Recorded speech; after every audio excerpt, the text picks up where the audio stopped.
like it means what he wants.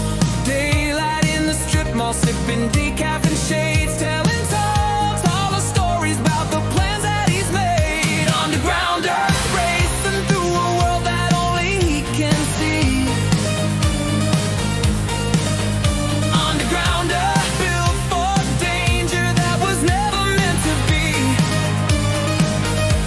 When the night gets hazy and the headlines fade, he's a hero in his head on a make-believe crusade. Undergrounder, saving children that were never there to save. Clock strikes, closing time. 10 steps off the map. Wrap around righteous glow, pulled from a thrift store rack. Little liquid courage, little chemical light, pulls on those holy pajamas. Now he's ready for the fight. Undergrounder, racing through a world that only he can see. Undergrounder, built for danger that was never meant to be. When the night gets hazy and the headlines fade, he's a hero in his head on a make-believe crusade. Undergrounder, saving children that were never there to save. Sirens in his stereo, cardboard in his jaw. Every alley, every shadow, another self-made law. He draws a line, then crosses it in scenes he improvises. Every mission is triumphant, 'cause the victims are disguises. Undergrounder, racing through a world that only he can see. Undergrounder, built for danger that was never meant to be. When the night gets hazy and the headlines fade, he's a legend in his living room, on a TV in his brain. Undergrounder, saving children that were never there to save. Undergrounder.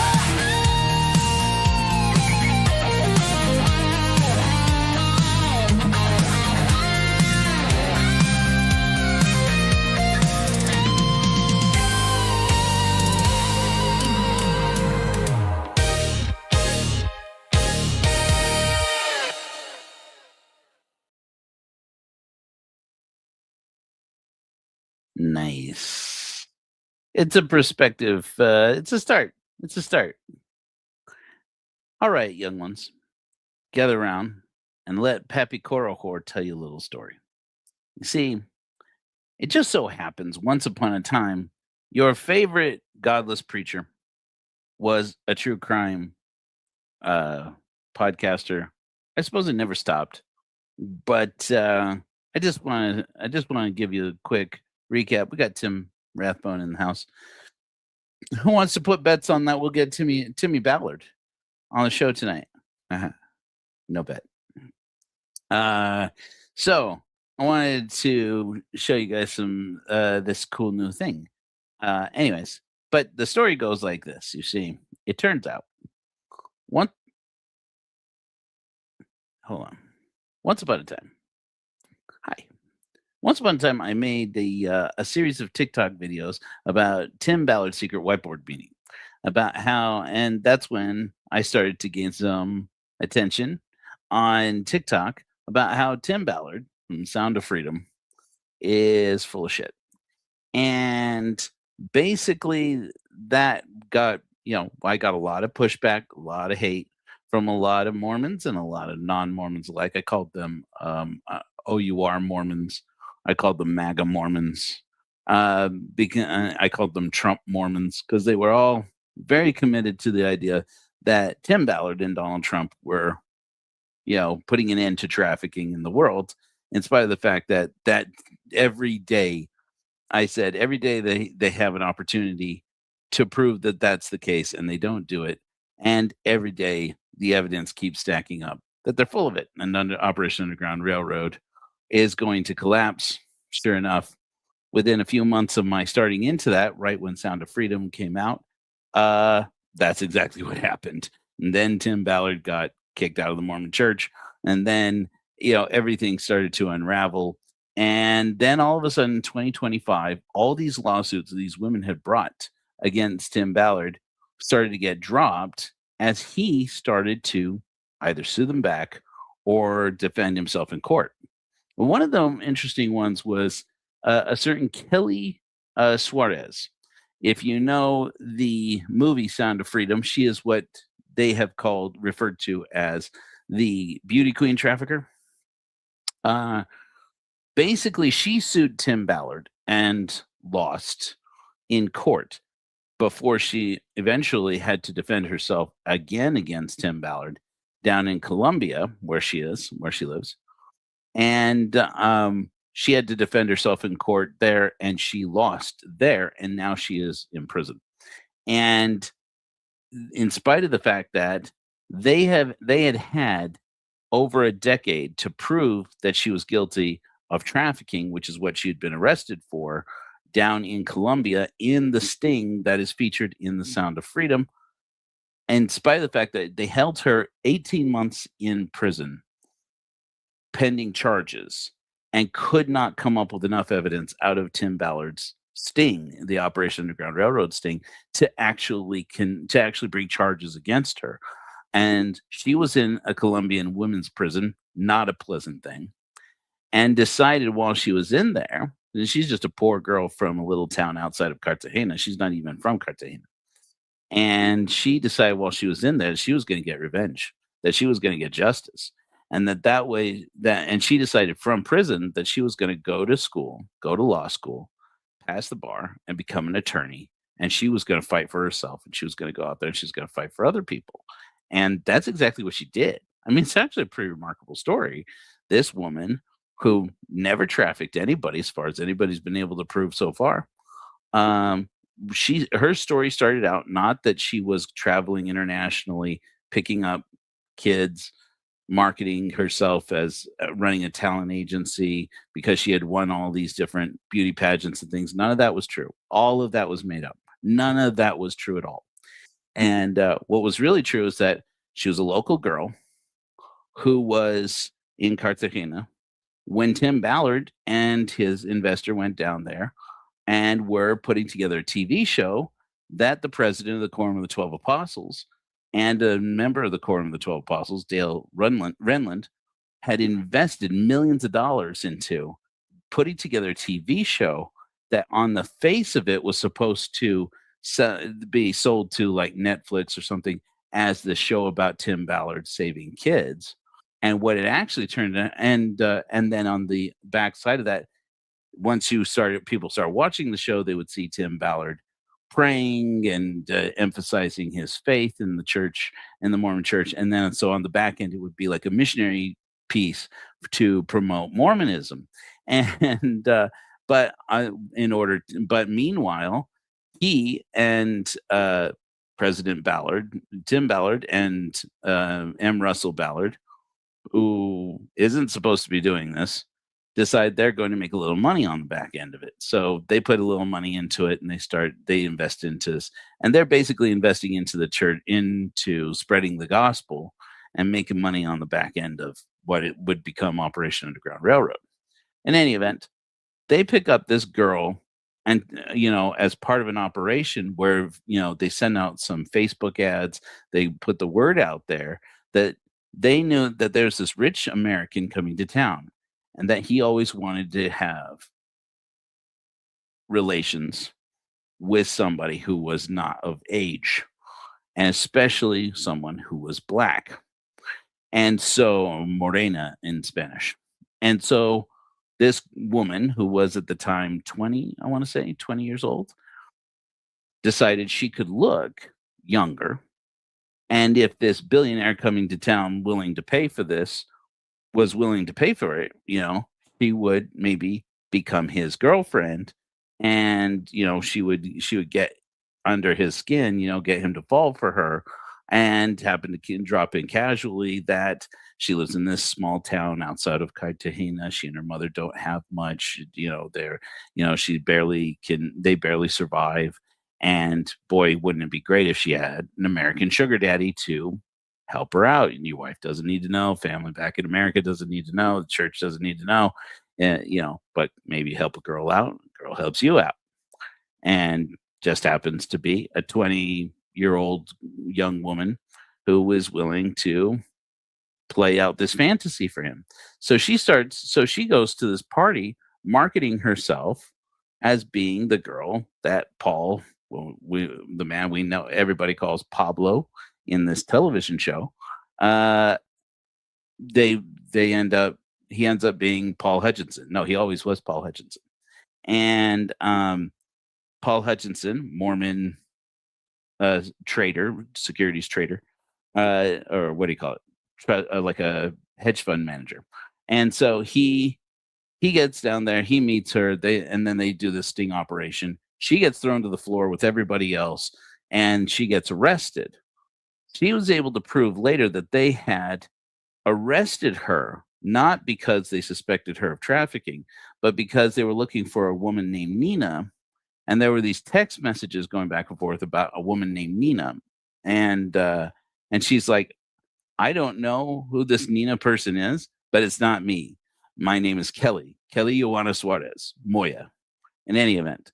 So but in the movie, there's this woman who is a Miss Suarez. And Tim Ballard and the team, they wind up telling people this woman is a real person. This woman in the movie is a real person. And it's like, she's like, and Kelly Suarez is like, well, I don't know who that Nina person was that I'm being mistaken for, but I'm not Nina, I'm Kelly. And he starts telling people, the producers of the film and Tim Ballard, the narrative around the film, let's call it that way. Let's say it that way. The narrative around the film is, this is a true story based on true story about this woman and trafficking. A few liberties may have been taken in the story to protect the innocent, the stories of the innocent, and so forth. But it's the nut of it, the core of it is true. It's based on something that Tim Ballard really did to save these children from trafficking that this woman had brought in. And turns out not a lick of it is true. Well, in any event, so I'm catching you up here. And then I'm going to show you this crazy thing that I built. That everybody's able to go and check out if you want to. The story is that Kelly Suarez becomes an attorney, decides while she's in prison, she's going to become an attorney. She gets out of prison, she goes to school, she becomes an attorney, and she gets an attorney here. She gets attorneys here in the States, here in Utah, and she presses charges against Tim Ballard for defamation. Long and short of it is, there's a reason why lawyers don't call our legal system the justice system. They call it the legal system, and they're very, very pointed about it, saying this is not the justice system. If you get any justice out of the American legal system, good for you. You're lucky. It's a legal system, and you got to play the game very carefully. And Tim Ballard managed to get some of the most expensive, accomplished attorneys, not only in the state of Utah, but in America, to defend him in this case. And they were able to go before the Utah Supreme Court and explain that Tim Ballard never defamed this woman or claimed that she was the so-called beauty queen trafficker. And you can watch the actual hearing, and it's remarkable. It's long. So I'll show you, maybe by the time we're done here, I'll show you where you can go and find it. But you can actually watch this hearing, and it's remarkable, the dance that they play to show that the prima facie evidence or prima facie case doesn't add up. Or in other words, that because this one thing Kelly Suarez doesn't prove in the eyes of the court and the state, because she doesn't prove this one thing, all the rest of her case falls. And the one thing that they say she didn't prove was that the Tim Ballard in the movie Sound of Freedom was in any way based on or coordinated by Tim Ballard, the man in real life.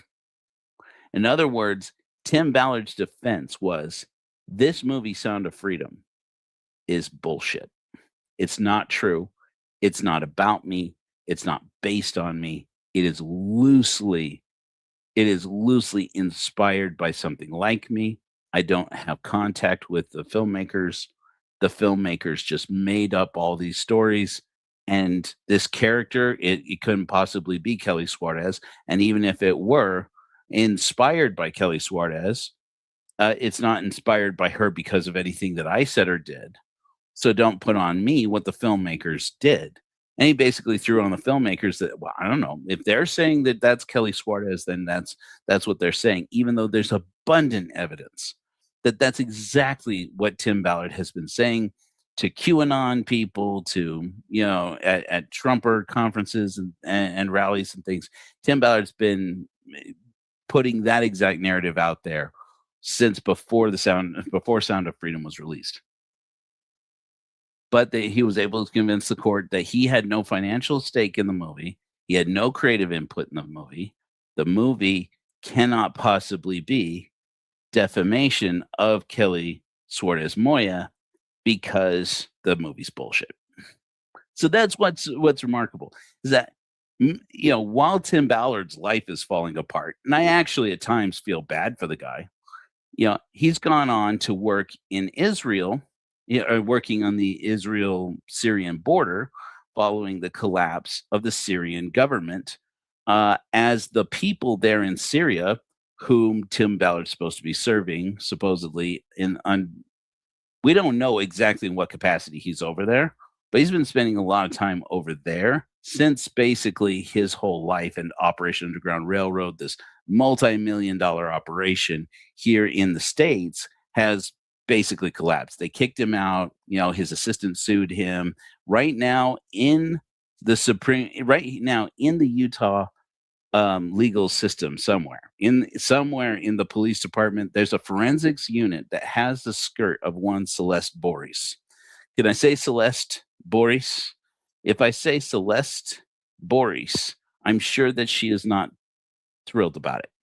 And I'm just going to say it again, Celeste Boris, because what Celeste Boris did took guts, it took courage, and the fact that Tim Ballard was able to sue her out of making her claims against him, was basically able to outlast her in court because he had somebody's money, maybe his, maybe somebody else's, I don't know. And he was able to sue her out of court, basically, can convince her and her family, you don't want to mess with me. I can draw this out and we can make it last as long as we need to, is the impression that we're getting allegedly from the outside. I don't know, but it's the way it looks to me, having followed this pretty closely. But nonetheless, Celeste Boris says she got confirmation from the forensics team that she has a skirt that she gave to the state of Utah, to Utah law enforcement, that had, and it's going to be quite blunt, forgive me my bluntness, it has Tim Ballard's semen on it. And she was able to confirm from them, though without getting actual paperwork, or it's still not clear exactly what the holdup is on the paperwork, but that she got a message back from them, from Utah law enforcement here, at least one agency, law enforcement agency, that the jizz on her skirt was Tim Ballard's. It was a complete match of Tim Ballard's DNA. So here you have, and this was the same woman who revealed all this other information. I could go on and on about this, but this is the core of it, right? I almost said the nut of it, but now I have. Anyway, it seemed inappropriate. Now I've done an inappropriate thing. Sorry about that. But I mean, it took a lot of guts, right? Celeste Boris put her face out there. She put her name out there, and she wasn't the only woman to do it.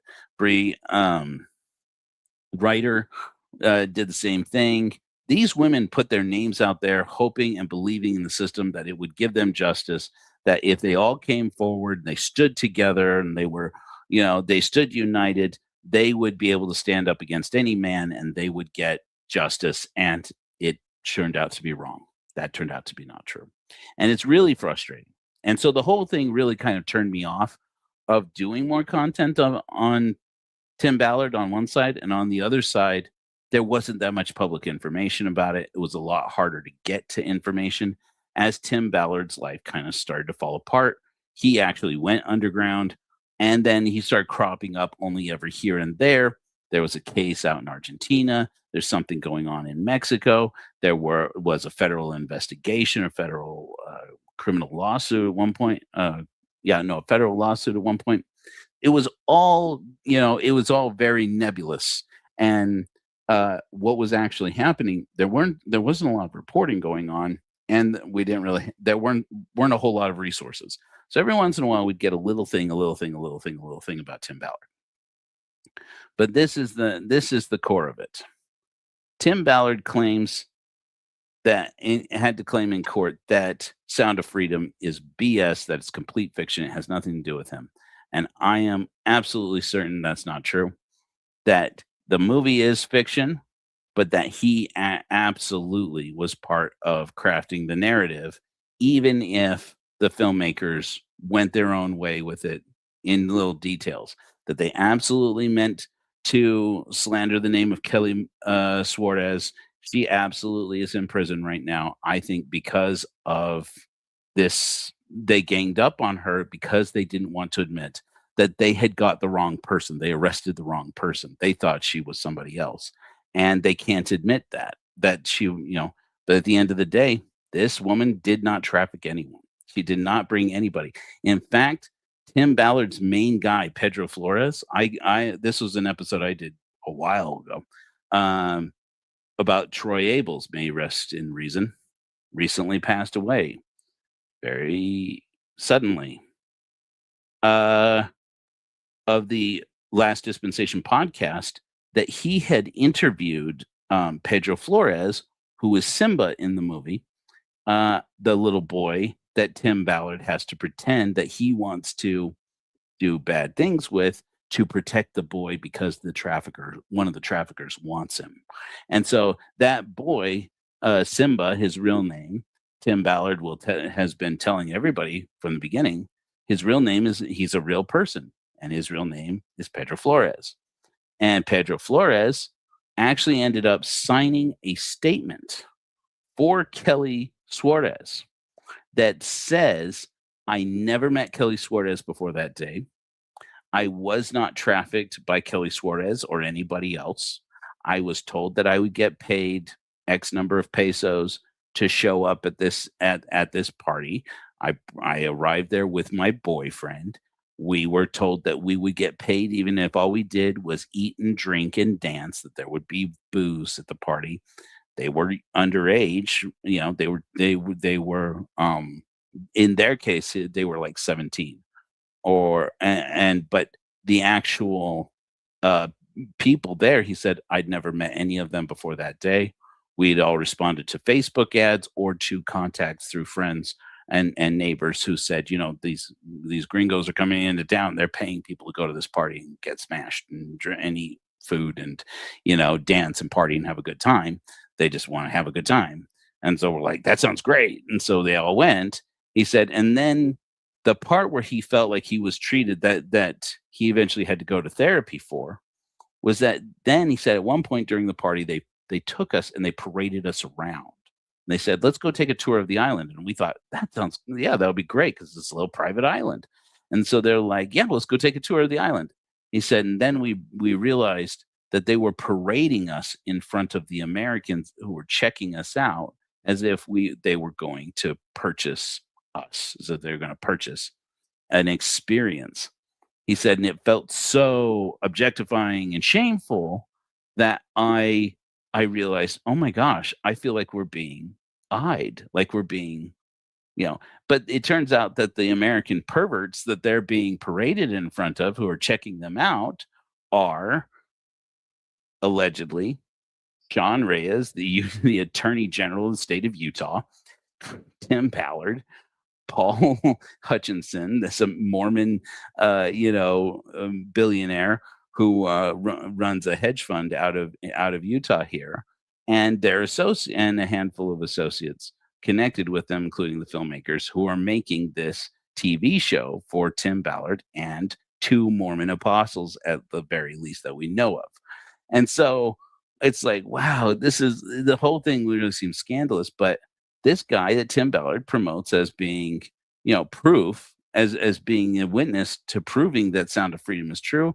The one time that well, no, he's done a couple of interviews, but one of the significant interview that we did, he appeared with Janet Russin, the psychic, on the Last Dispensation podcast and told Troy Abels, who asked him through Janet Russin, who supposedly is there as a translator, not as a medium in the traditional sense, but because she speaks Spanish, and asks him through the interpreter, through her as an interpreter. By the way, Pedro Flores, I'm about 99% sure speaks English.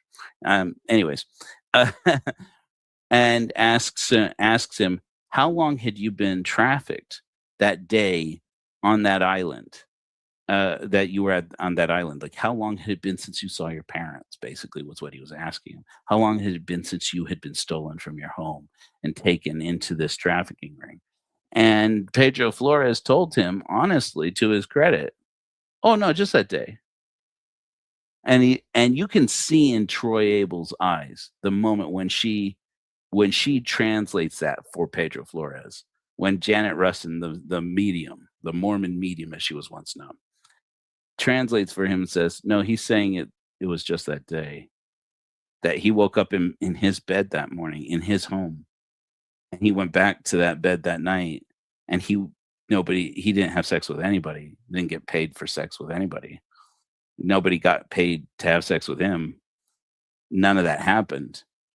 And you can see the light in Troy Abel's eyes just kind of go out. Maybe I'm just projecting onto it, but it's like, I remember watching it live. I remember watching this thing live and going, it just dawned on this man that his friend Tim Ballard is a liar.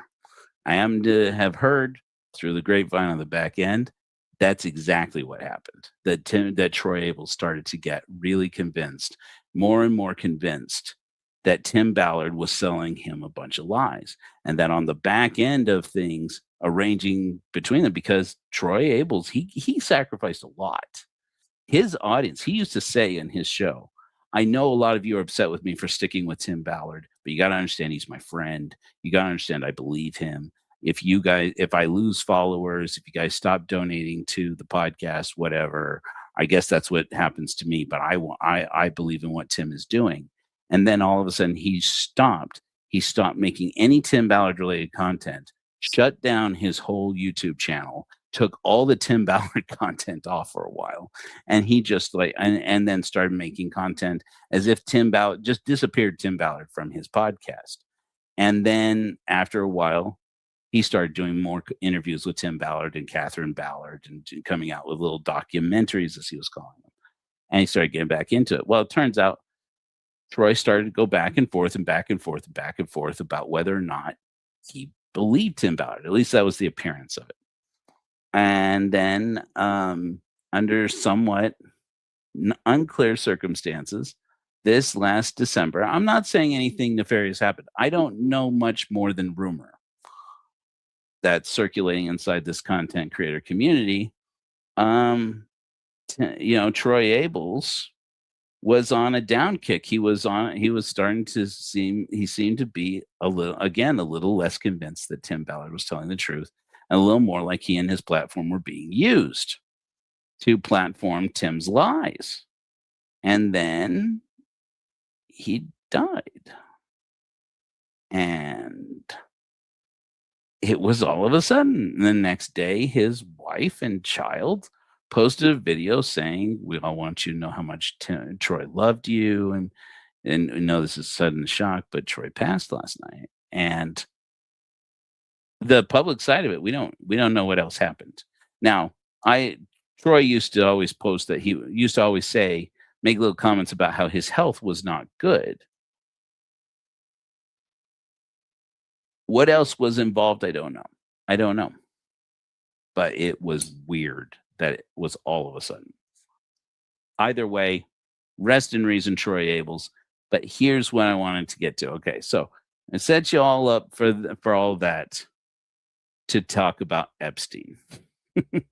When the Epstein files came out, I said, I know there's a story here, and I'm going to show you real quickly. I know that there's a story here about what you're seeing on your screen right now. Here, let me get over here. I'm going to just repopulate this. This right here, I'm just going to go ahead and put the link in the chat. By the time you people in the future, hello, future. By the time you people in the future see this, you will, hopefully this comes through in the chat. By the time you see this, I'll put this in the show notes or in the description. In any event, here, I'll put it up in a banner. The link, if you want to go through this for yourself, please don't break it. I don't know. I don't know if you even can. You're going to want to go to korahor.org/Epstein-Ballard. That's Epstein-Ballard if you wanted to see it for yourself. I just wanted to make that available in case anybody wants to see it. I'm going to reload it here so that people can see what it looks like when it's fresh. So this is brand new. I still only have 142 nodes built into it. There are a lot of quirks to it. This is an app I have built myself. I'm just going to reload it here. But when it reloads, you're going to see that it loads like this. I'm just going to make sure that everybody can see this. Okay. It loads like this with this toggle button toggled on. You can toggle this off. It's going to look a little bit messy here, what you're looking at, because this is what I'm trying to get at right here. You see these crimson lines? They're like string and push pins on like a conspiracy theorist board. This is as conspiracy theory as I go, friends. Okay. This you can actually turn off by just hitting close mutual. Close mutual on, close mutual off. This is the most important information, and my aim is within a few weeks to have 1,000 or more people in here who are what I call the 6 degrees of Epstein-Ballard. That there's got to be some people orbiting in the same orbit. And I'll tell you exactly why. I say so. I'm going to turn the close mutual back on. When the close mutual toggle is on, that means you are seeing only people who are within 1 or 2 degrees association of both Tim Ballard and Jeffrey Epstein. Some of them won't surprise you. For example, probably the biggest one is Donald Trump. We know that Jeffrey Epstein was close to Donald Trump, and they had many mutual associations. We now know, because of Jamie Raskin, that in the unredacted Epstein files, Donald Trump's name came up not just more than once, not even 35,000 times, that it appeared in a search that he did of the unredacted files over 1 million times. He's just about the most dirty person in the Epstein files at this point, with maybe the exception of Ghislaine Maxwell, and even then, or Woody Allen, which is shocking how, as I've been going through the Epstein files, how Sunyi Previn and Woody Allen come up again and again and again. But then there are other people who it's shocking. Not all of them Republicans. As a matter of fact, a lot of them very much significant, notorious Democrats. So this thing is totally filthy. It's totally dirty. But okay, so we know that Donald Trump is in there. Some other associations, though, I got to give props, by the way. Again, some of you have heard me say this. The one that I didn't realize until last week, it wasn't even on my radar. Wasn't it last week? Was Alan Dershowitz. Even when Kara Burrell and Ryan Fisher on the Timmy Did What podcast showed that interview where Tim Ballard defended the Epstein list when he was asked on this Israeli podcast. Well, I don't know. I don't know much about the podcast. They're like a pro-Israel podcast anyway. I don't know. I don't know anything about it. I believe in the right of the state of Israel to exist. That's my personal feeling. I also think that what Netanyahu is doing in Gaza is terrible. That's my personal opinion. I think it is genocide. That's my personal opinion, and I don't require anybody to share it. But that has nothing to do with this. The very clear fact, Alan Dershowitz, who is a hawk for Bibi Netanyahu's government, he and Tim Ballard apparently are associated. And Tim Ballard's been over there working again on the Syrian-Israeli border and bragging about how the IDF or he doesn't say Mossad that I've ever heard him say that has contacts in the Mossad or whatever, but that somebody inside the Israeli military is giving him access they don't give to tourists. So how closely tied is Tim Ballard to Netanyahu's government? I don't know. None of this. But when he was asked by these guys, they're like, you're an anti-trafficking expert, right? And the Epstein files just dropped. What's your opinion of the Epstein files? And he said, and particularly they had asked him, what do you think about this business about Trump promising all these people, his supporters, that he was going to release the Epstein files? And then he delayed it. And it looks, now it's looking like even the released files, they're still protecting him. It looks like the DOJ is covering for him. And and they're like, you're close to Trump. You know trafficking. Tell us, oh wise Tim Ballard. Tell us the sound of freedom, Tim Ballard. And he said, in effect, I would play you the clip, but I get in trouble when I play clips now. He said, I think Trump got it right, he says. This is not me. This is Tim Ballard. He said, I think that Donald Trump got it right when he said that too many innocent people were going to get fingered by the release of these files. And when I heard him say that in this podcast, that slipped by my radar, I've been trying to listen actively. This one went right past me. Kudos to Kara and kudos to you, Nuance. I've told her this in person, or I've told her this directly. I've told her this. I've said this about her every time. Nuance, she's doing the Dark Lord's work here. She's getting it right, and I'm proud of her. I think she's great. I was content, honestly, to let her take the Tim Ballard beat and just run with it. And for the most part, I still am. But this was too good.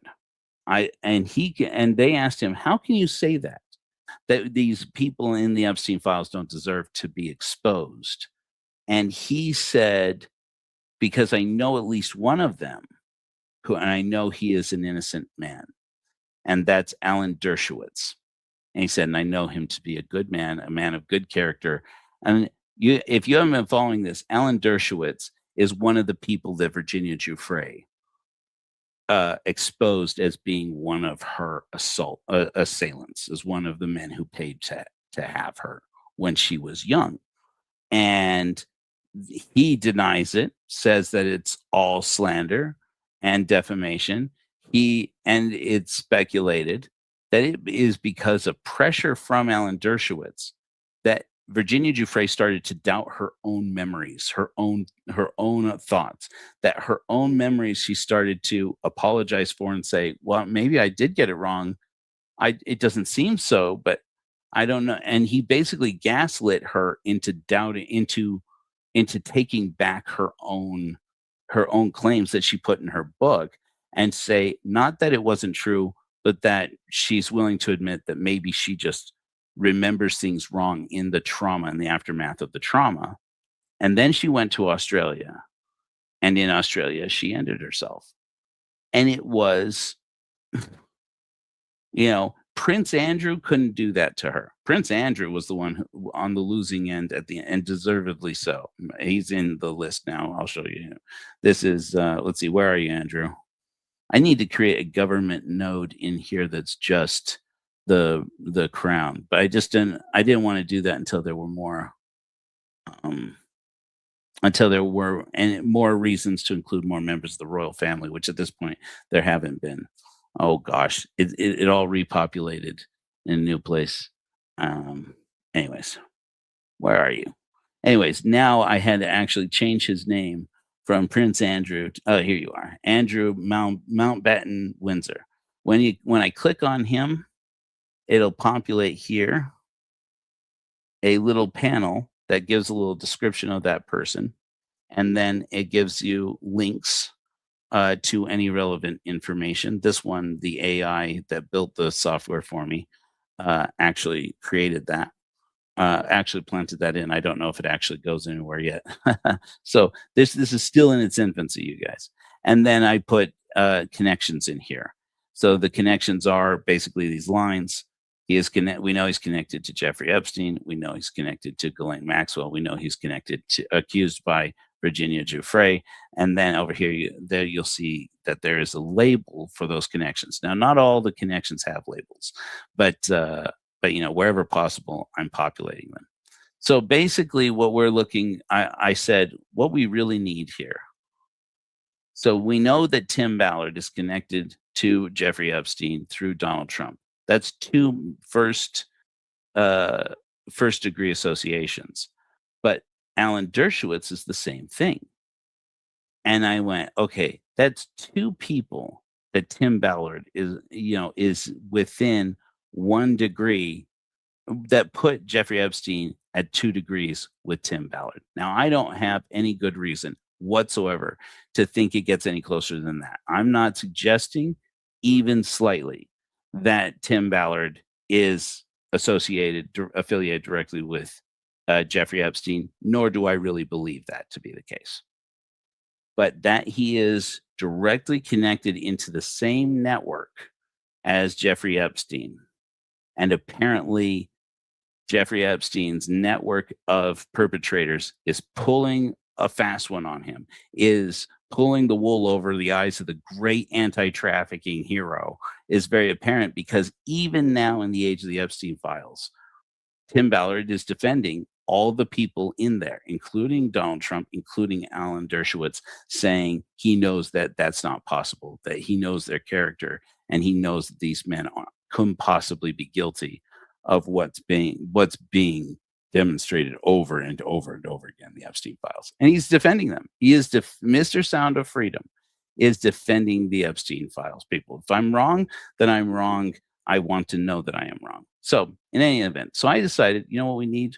We need to know where these red lines go, who else is involved, and ask ourselves, if I were to go and look up some names in the Epstein files, what names would I look up? And the associations have been fascinating. So I'm going to go ahead and turn off the close mutual. Again, this is corahor.org/Epstein-Ballard. In theory, you can't break this, but I haven't tested it. This is literally, so don't try too hard to break it, but you are welcome to go and click around on it and look at it. I don't know how well it works on a phone.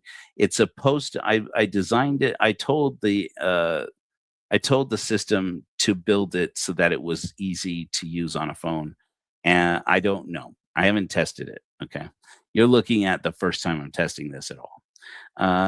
So in any event, so I'm going to go ahead and turn this off, but this is really what I am looking for here. If I'm just using the scroll wheel to scroll out here. So you see this whole shape of this thing. I am confident that there are more connections between Tim Ballard and Jeffrey Epstein than one would believe and normally believe.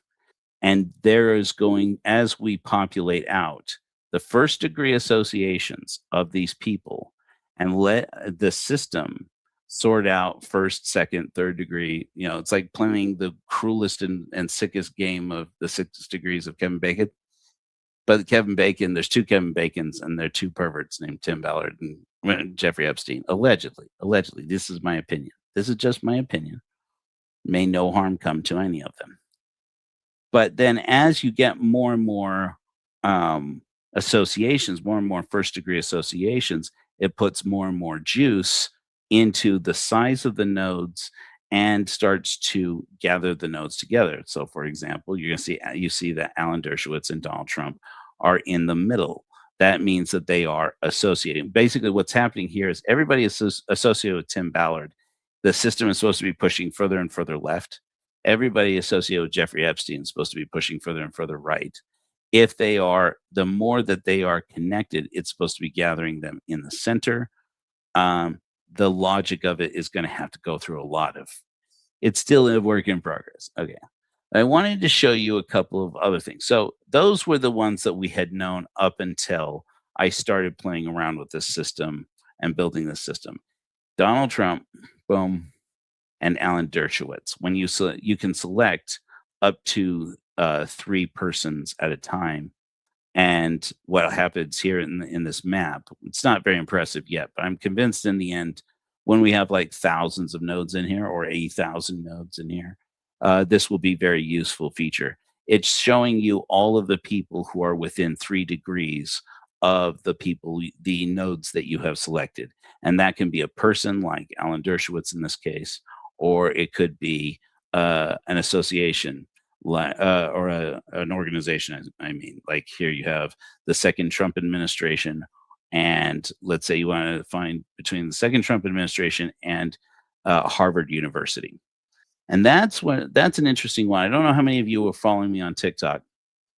So you might not know. And you guys are welcome to comment if you have comments. I'll check in periodically. If you follow me on TikTok, you know that I published a TikTok this morning about this.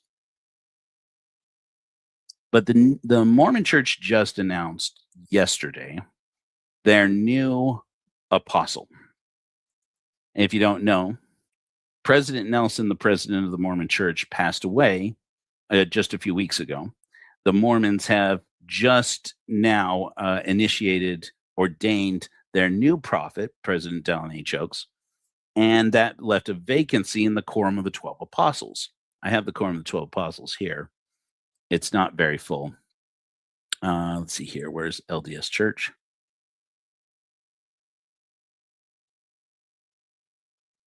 You guys really have to forgive some of the oh, here we go. LDS Church, Quorum of the 12 Apostles. Bingo, bongo. You have to forgive some of the amateurishness of this. Like I said, this is still in development, okay? And then you see a few associations. Oh, wow. It doesn't even have, oh, wow. Very few associations. No wonder it was being so hard to find. I just barely put the Quorum of the 12 Apostles in as its own thing. Before that, I had just associated everything with the LDS Church.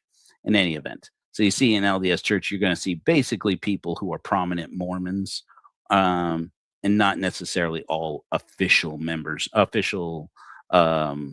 leaders or clergy of the Mormon Church. But you're going to see M. Russell Ballard is in there, Dale Renlund is in there. Of course, you got Tim Ballard. Anyways, and you got this guy, Clark Gilbert. Clark Gilbert is now the new person filling that vacancy. He was just appointed yesterday. As of yesterday, I had no idea who this guy was. I'm just going to put him bluntly to you, okay? I had no idea who this guy was. Somebody said something. The church's website. Oh, do I not have that pulled up? You're going to have to take my word on this. I showed it in the TikTok. On the church's website, they made an announcement that said that he had worked at BYU, Idaho.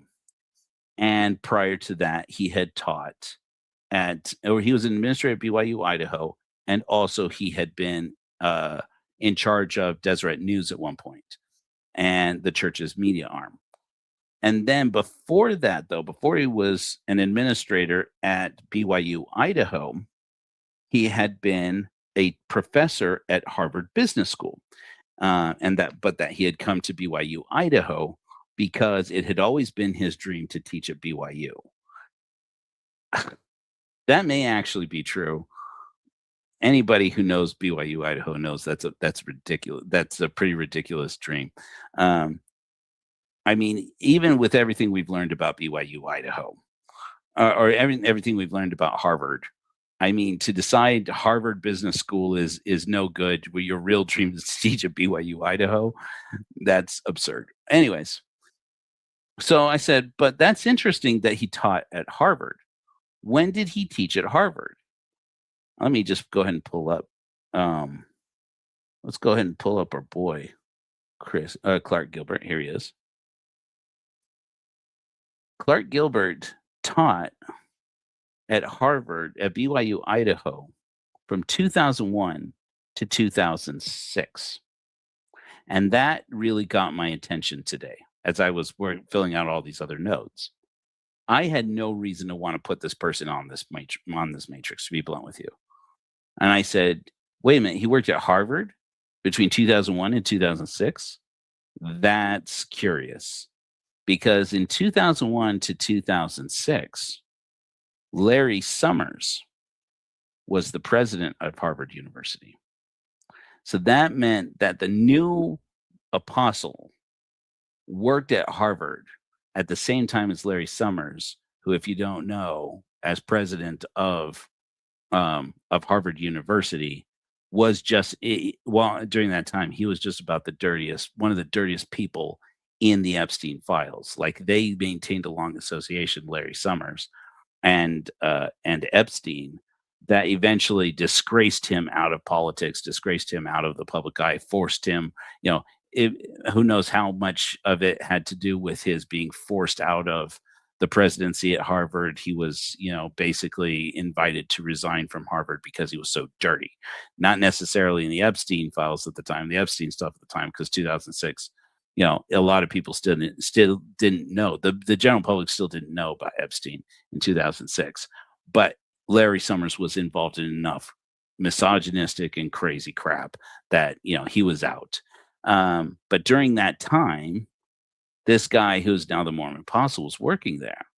And lo and behold, I said, okay, but he was just teaching there. It's not like he was a dean, and he wasn't teaching at Harvard. He was teaching at Harvard Business. And it doesn't necessarily mean that he had any association with anybody else in the Harvard group, which would be a good thing, because I'm going to come over here to Harvard University. Harvard University is chock full of Epstein file connections, namely Alan Dershowitz, who had taught there for about 60 years. And his assistant, who kept coming up in the Epstein files, is a woman named Sarah Neely. I kind of went down a rabbit hole, by the way, on Sarah Neely. I have to apologize, sir, because I haven't mentioned somebody. Oh, I'm telling you, there's a Mormon connection with this Sarah Neely person. Neelys are Mormons. I'm like, I went down this rabbit hole. I found her Instagram, because in the Epstein files, Jeffrey Epstein got an email from Twitter saying that Sarah Neely had followed him, and I was able to pick out of the string what her username was. I'm like, oh, I'm going to find it. So basically, she started sending him emails on behalf of Alan Dershowitz. And these emails, one of them was, a woman called in looking for your personal contact. Now, mind you, this woman doesn't work for Jeffrey Epstein. She works for Alan Dershowitz, and not at one of his law firms he's worked for or associations, and not personally for Alan Dershowitz. She works for Harvard University, for Harvard Law School. He was an assistant for Alan Dershowitz at Harvard Law. And she gets mentioned in depositions where he is frequently asked about his associations with Epstein or with others. And he has to, and they say, you sent this information to Epstein? He said, yes. And they say, you personally? He'd say, no, my assistant, Sarah Neely. And so I'm like, oh my gosh, if this woman turns out to be Mormon, we may have a connection. I was able to take her username, which, by the way, her Twitter doesn't exist anymore, plug it instead into Instagram, and I found her on Instagram. And she appears to have left at the same time that this fiasco with Jeffrey Epstein really started to take off, with his doing these island parties. And right around that time, or somewhere in the early 2010 era, she appears to have left Harvard University. All of her Instagram is posts about dogs. And so I'm a little endeared to her already. I'm like, oh, she loves dogs? That's great. I'm about getting dogs adopted and stuff. She loves dogs. I'm like, oh no, that's going to be hard for me to dislike you when I find out that you're dirty in the Epstein files. And I'm like, I'm looking for this Mormon connection, right? Because I know Neelys who are Mormons. And anyways, long story short, what I learned from her Instagram is she hates Donald Trump. She's aggressively pro-choice, a feminist, and she at one point either volunteered with or worked for in the recent last couple of years the minority whip in the House of Representatives. She works for the Democrats now, or she did at some point. She doesn't post her work, and she does Tough Mudder, and she does weightlifting on a regular basis. And frankly, the more I look into her, I was looking into Sarah Neely, is the more convinced I became this is a bad bitch. This woman is pretty freaking awesome, actually. So if you are the same Sarah Neely, and you do seem to be Sarah Neely, if and ever you find this, I exonerate you. As far as I can tell, you don't appear to be very dirty in the Epstein files, but her name is like all over the Epstein files. So that part does appear to be true. There are apparently innocent people. Unless, of course, Sarah Neely, I find out that you've been, hooking up kids with Jeffrey Epstein, in which case, screw you. But until that point, yeah. And then perhaps most importantly of all, she does very much appear to be Jewish. And she is apparently, it would seem, based on the content that she was shuttling back and forth between Jeffrey Epstein and Alan Dershowitz. She was sending pro-Israel content, like an article that Alan Dershowitz had written that got published in the Huffington Post. She sent that to Jeffrey Epstein, almost like a quick review, like, hey, just heads up, we're about to publish this. And so here you have, during the time period, the same group, the same people who worked with Larry Summers when he was president of Harvard, and at the same time were there at Harvard at the same time that this guy who is now the new Mormon apostle, and many people are gathering based on the age of his predecessors, likely to be in the next 10 years the prophet of the Mormon Church. 10 years from now, very likely this guy Clark Gilbert will be the Mormon prophet. 10, 15 years. And who knows? I've been wrong before, but like all of his predecessors are like in their late 80s, or their 80s and 90s. Like they're lining up in the Lord's waiting room. And so, but this guy, I'm like, okay, but that doesn't necessarily mean anything. And I reiterate this again. That doesn't mean that he's dirty. But in any event, but it's interesting, these associations, because then you find a few that are not so innocent, or that look fishy. So Sarah Neely, I will maintain until I see otherwise, appears to be totally just an innocent person whose name, unfortunately, will be forever slandered by her association in this. I wish her all the best. I wish her very well. She doesn't seem to be a bad actor to me. She appears to be a person who is Jewish. I don't know that for a fact, but it does appear that way, who is very passionate about the sovereignty of Israel and advocating for America to have pro-Israeli policy. And I think that that's fine. I mean, I don't personally like our policy as it is. I think it needs to be reworked. And I don't know her personal intimate feelings, other than she coordinated two Jewish men to talk about advocating for Bibi Netanyahu's government when she worked for Harvard, but that was a long time ago now. So, but otherwise, she does like dogs, and so I like her. And she does Tough Mudder, and she's pretty badass, actually. So, anyways, if that is, given that this Sarah Neely is that Sarah Neely, which I'm pretty sure it was, it is. Anyways, but then you have some of these other associations. So I'd mentioned before the head of this. I know I'm kind of rambling now. That's what you've signed up for here in this particular episode. I've not had a great emotional health week, as some of you know. So this has kind of been my escape from from my life and my reality for a while. Yeah, I'm going to go dig into Tim Ballard and Jeffrey Epstein. But in this, so we knew about connecting Tim Ballard to Jeffrey Epstein. We had Donald Trump and we had Alan Dershowitz, and apparently there's a lot to get into there. But interestingly enough, you see next to Alan Dershowitz. Let me zoom in here. Currently under Alan Dershowitz, don't hold me to this in the future. All of this will change as I figure out how to make the app organize things and place things a little better.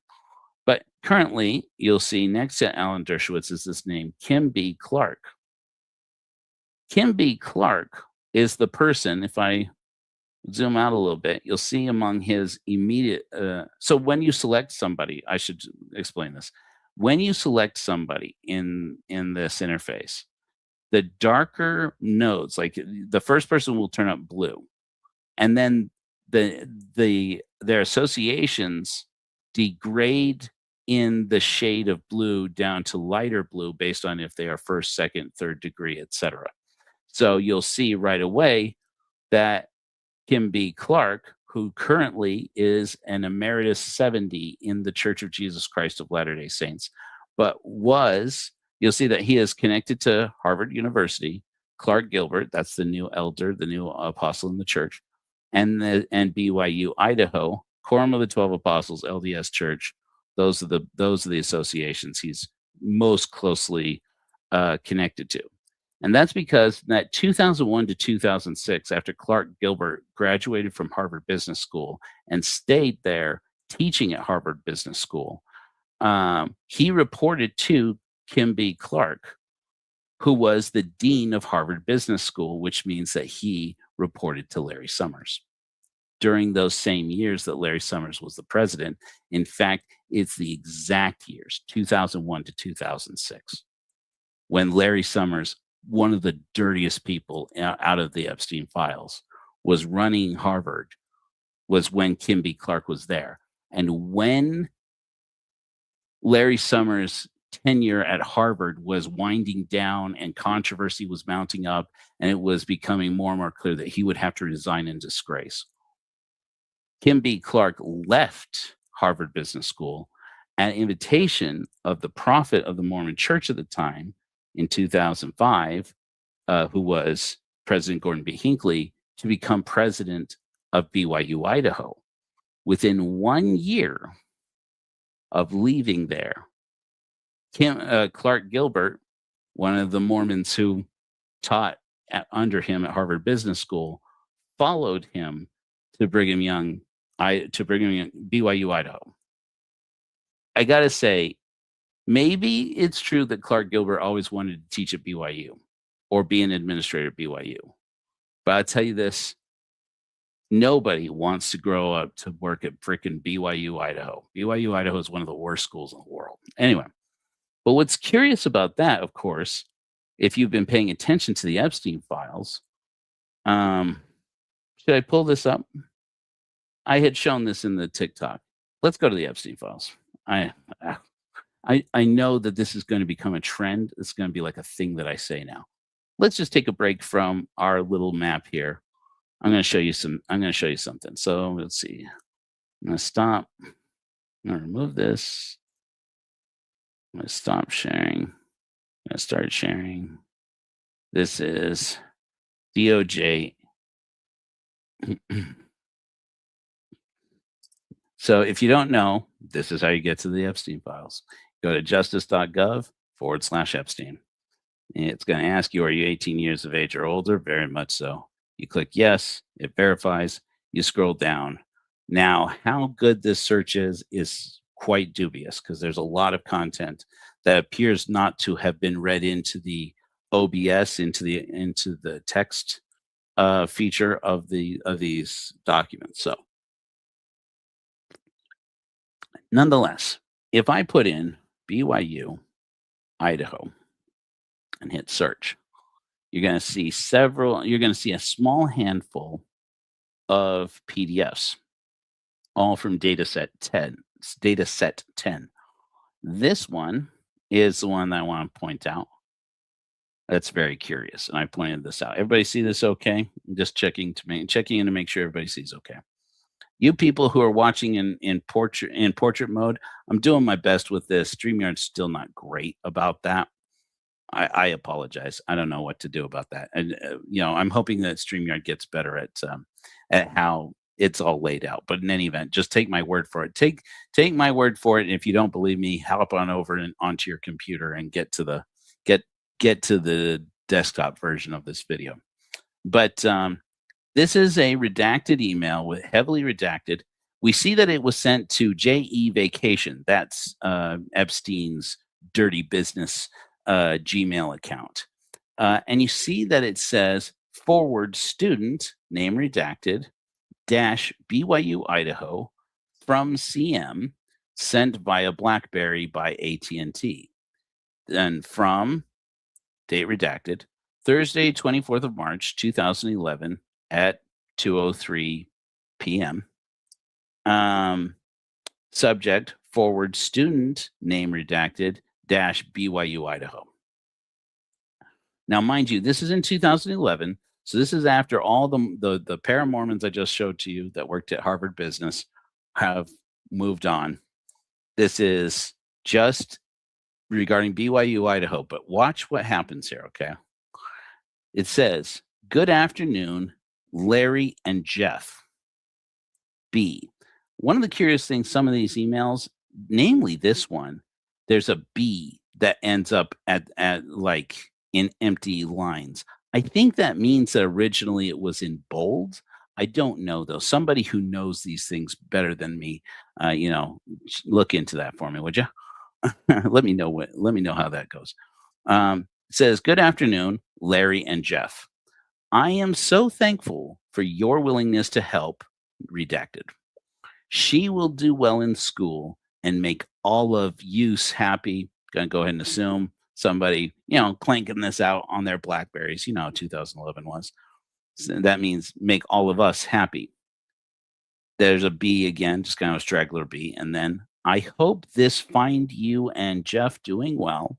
I can't wait to see you both. Redacted, redacted, redacted, redacted, new cell. Maybe B is for BlackBerry. That didn't occur to me. Do BlackBerries put like a little thing in there?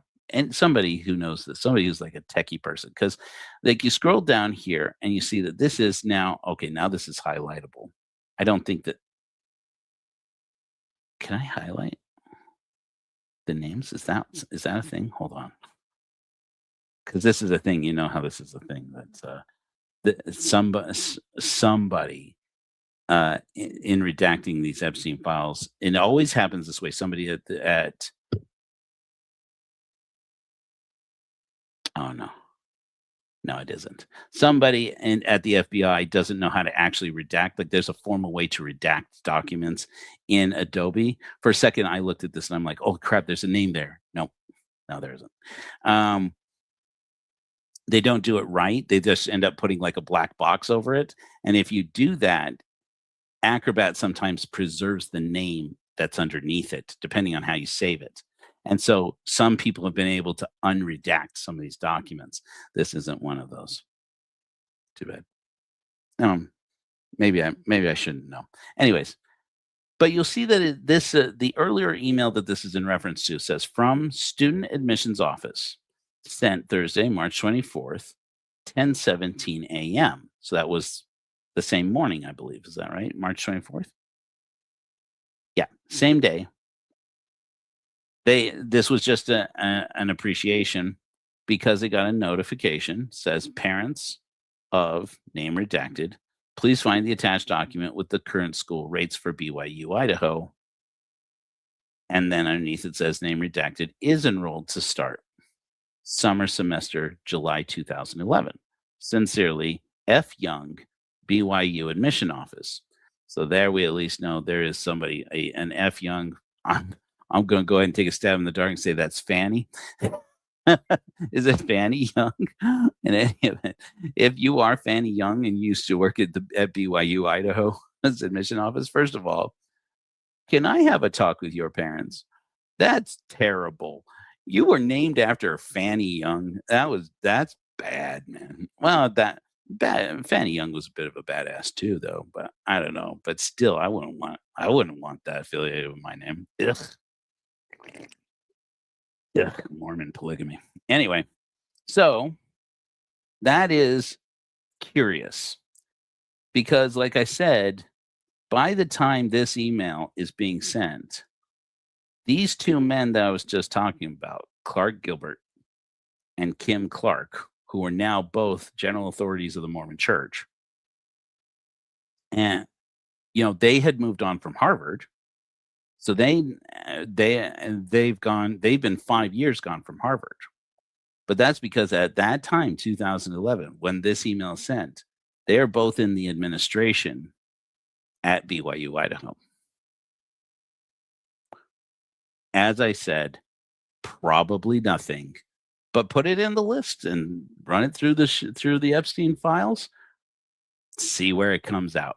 Again, I can't stress this enough. Let me go ahead and pull this down, or maybe we should keep this up. Do you guys want to see more Epstein files? I was thinking I could show you some more Epstein files. I guess I've shown you. No, let's put that on the back burner from now. So I'm going to go ahead and take off the files. I'm going to stop screen. If we have time, we'll go back to some Epstein files. I want to try quitting here in about 50 minutes and go for a 2-hour stream today. But I want to go ahead and start share screen on our Epstein Ballard matrix again. Okay. So again, this is pure speculation. We're just looking for interesting names and interesting things to run through and see how there may be associations that we can look up through news searches and or Epstein files, etc., and see how are these worlds connected. For example, as I said, Alan Dershowitz. Tim Ballard we now know says he knows Alan Dershowitz, but we don't know how. To the best of my knowledge, he's never said how he knows Alan Dershowitz. And I said, where are the moments that we know about where Tim Ballard might have met Alan Dershowitz and or other people in Donald Trump's arena? Now, we know that Donald Trump and Tim Ballard are connected first degree because Donald Trump appointed Tim Ballard to an anti-trafficking advisory council, which means a whole lot of nothing. Also, it means that they've met. He also had a meeting with him at the White House, and he did an interview with Tim Ballard at his Bedminster golf resort. And that's where I started into this and said, I'm doing it. I'm going to build this app, and I'm going to figure out who the mutual associations are. And this is the reason why I say that. I knew that in the interview, the podcast interview on Tim Ballard's official podcast, that he was doing a screening of Sound of Freedom at Donald Trump's golf resort. And I knew that meant that they were having some big meeting and that Donald Trump basically never went anywhere without his entourage, which means that there are a lot of people within Donald Trump's orbit. In 2023, there are a lot of people within Donald Trump's orbit that are from his first administration or now his second administration, which means it's very plausible that Tim Ballard met Alan Dershowitz there. And I said, who was there? Can I confirm that Alan Dershowitz was at Bedminster when this screening of Sound of Freedom was there? I can't as of yet. I'm going to keep looking and see. But one of the things I was reminded of, and a link that I have been thinking about for a while, I'm going to show you now, that was there. We know was there because the people on the podcast with Donald Trump and Tim Ballard were also Jim Caviezel, of course. So Jim Caviezel is in there, in the files, in the associations. And also a man named Eduardo Verástegui. And I want to show that to you now because the more I look into this, the more fascinating it becomes.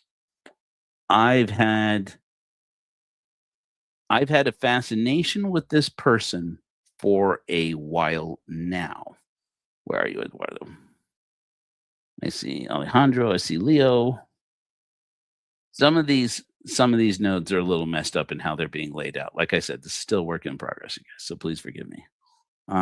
Let's see here. Leo. Let's see where all my nodes are. Okay, Sound of Freedom. Okay, here we go. Where is my man? Eduardo Verastegui. Crap. It's probably just that I'm nervous, you guys. You guys make me nervous. Here we go. Okay.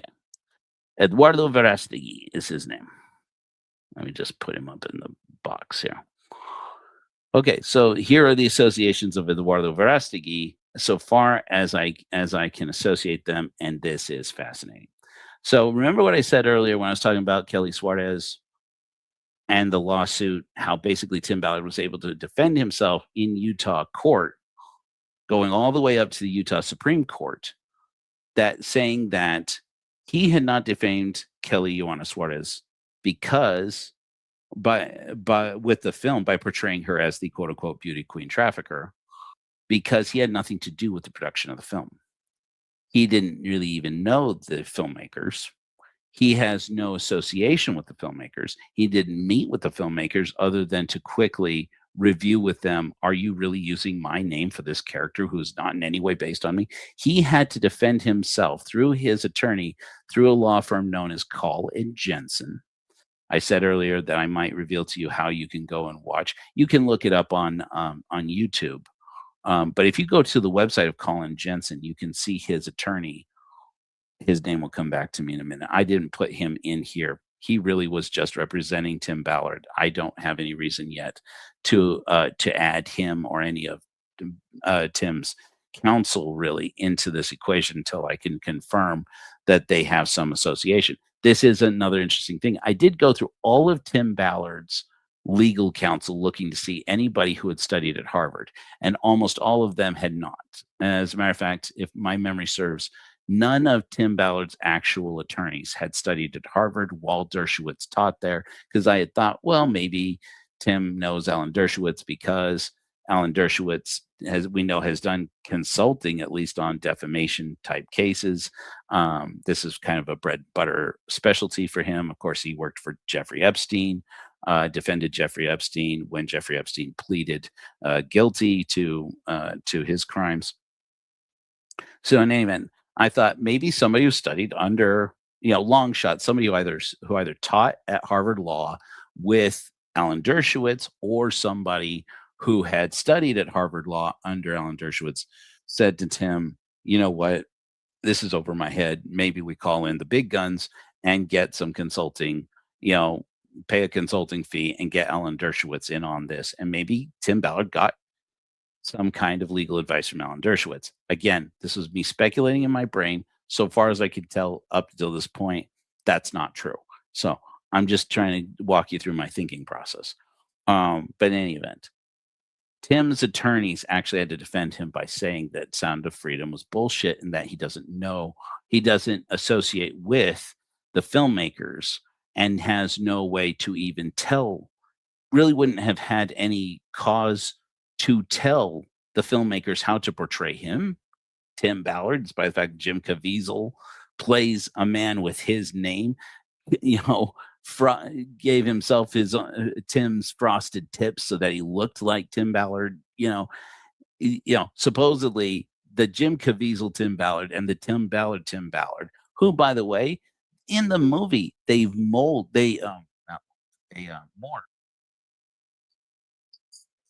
to Tim's face so that you can see an image of Jim makeup and hair, Tim Ballard's face, so that you see that they're the same person. And yet they were able to convince the Supreme Court. Tim never meant to, or never meant to allow, would not have allowed anybody to think that movie is based on him. What bullshit. I'm telling you, it is remarkable how deep the bullshit goes in this whole thing. Anyway, Eduardo Verastegui was there at this screening in Bedminster. You see it right here.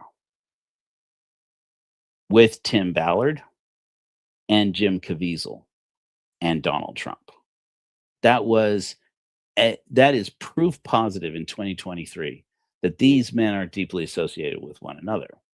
The other association I'm still trying to get to the bottom of is CPAC, because Eduardo Verástegui, in addition, Eduardo Verástegui is the primary filmmaker, and he's happy to tell everybody he can this, that he's the money guy for Sound of Freedom.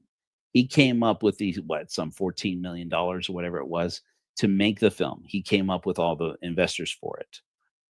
He connected the director, Alejandro Monteverde, to the project. He and Alejandro Monteverde, this is in, I have him over here. They've made other projects together. They basically have made a bunch of films together. Some of them produced by the same other people who put up money and were producers for Sound of Freedom, like Leo Severino here. There you go, Alejandro Monteverde. Okay, so these men have made other pictures before. Now that I've highlighted those films, some of those films should highlight. Yeah, so and between them, they are connected into, for example, The Chosen, and other productions. Deacon Inc., which is one of the Tim Ballard things. So basically, they're within a couple of degrees of these other projects. Oh, here we go. Cabrini is one of these other films by Angel Studios, and etc. So, anyways, so I'm going to cancel out of that because that's not. I don't know enough about that to say much about it. But here's the thing you got to know about Eduardo Verástegui: deeply Catholic, very pro-life, very much anti-porn, anti-trafficking, has made some serious controversial statements about how being gay leads people into trafficking and how looking at porn leads people into trafficking. And to the point where it has raised some suspicions. I'm not going to repeat the rumors or speculations. There are speculations as to why Eduardo Verástegui is so passionate about Sound of Freedom and really stuck his neck out to make this movie happen. He also plays a role in the movie. Because Eduardo Verástegui is a Mexican telenovela star. He is well known in Mexico and Latin America for his Mexican soap operas, and he also has done feature films. But in addition to that, in 2023, I want to say, within the last couple of years, it was either 2023. Actually, I think it was in 2024 or 2025. In any event, he ran for president of Mexico. In addition to that, in the 2024 campaign, if I'm not mistaken, again, sometimes I remember these facts off the top of my head and I get them wrong. He was also a surrogate for Donald Trump in the Trump campaign to get reelected. And I followed his Twitter. He proudly posts in his Twitter about the work he has been doing. By the way, he lost the election badly. He lost. He didn't come close to becoming president of Mexico, who it turns out may actually be less of a corrupt government than ours. The weird things we live in the world today. In any event, he lost that, but he likes to post frequently on his X about the work he is doing with CPAC Mexico. Did you know there is a CPAC Mexico? I did not. I only learned it because I follow Eduardo Verástegui on Twitter, and I speak Spanish and read Spanish. Plus, X will translate it for you into English if you want. I don't like that. Well, I don't use that anyways. So Eduardo Verástegui is perhaps one of the most well-connected people in Mexico to the conservative movement, not only in Mexico, but also CPAC in the United States. And he's also the guy who made Sound of Freedom happen. He's also the guy who is intimately connected in at least this Bedminster screening that happened at Donald Trump's golf resort in 2023 in New Jersey. Hold on, that's my phone, just making sure this isn't an emergency. It's not. That I can tell. But then I discovered, while looking for more information about what happened at Bedminster, which so far I haven't gotten a lot, I discovered instead this Sound of Freedom screening, same year in July of 2023 at ActCon in West Palm Beach, Florida. I just want you to look at this. So in the whole scale, you'll notice that there are these little circles in the whole in this the distribution of these nodes. And you'll see out of all of them, perhaps the largest is this one. Sound of Freedom screening 2023 ActCon West Palm Beach, Florida. And I want you to note this, okay? The reason why one of the things that drew my attention about this other Sound of Freedom screening was that's in West Palm Beach. So I thought, oh, so Mar-a-Lago. So basically Donald Trump is showing Sound of Freedom at all of his golf resorts. That's what I figured at first. No, turns out that's not true. It wasn't at Mar-a-Lago. It was nearby, apparently. I don't know the full details of this yet, because once I found this out, what this actually was, it started taking up all my time, because this screening for Sound of Freedom is at ActCon, which was ActCon, which is a rally for Turning Point Action founded by Charlie Kirk. At this point, you are likely to know that Turning Point Action is one of the best funded political action committees in this country. They had a big shindig in West Palm Beach in 2023. They showed Sound of Freedom there. And I said, was Tim Ballard there? Was Alan Dershowitz there? Because I'm kind of obsessed about that. Who else was there? Let me see if I can pull this up. I'm going to pull it up on my personal Facebook and show this to you, because this I do think is interesting, what I found while looking that up. But I want to show you a couple things about this conference. One was an image advertising the speakers at ActCon where they're showing Sound of Freedom. Let me go ahead and take this down. I'm going to stop screen. I'm going to share screen. And I'm going to show you. Let me just make sure there's nothing private up on my Facebook right now, because sometimes your man gets a late night message from a friend. Yeah, no late night messages from friends. What's up, ladies? Okay, where you? What the hell? Share screen. I'm going to show you my personal Facebook because I happen to post it on here. Look at this image for a second.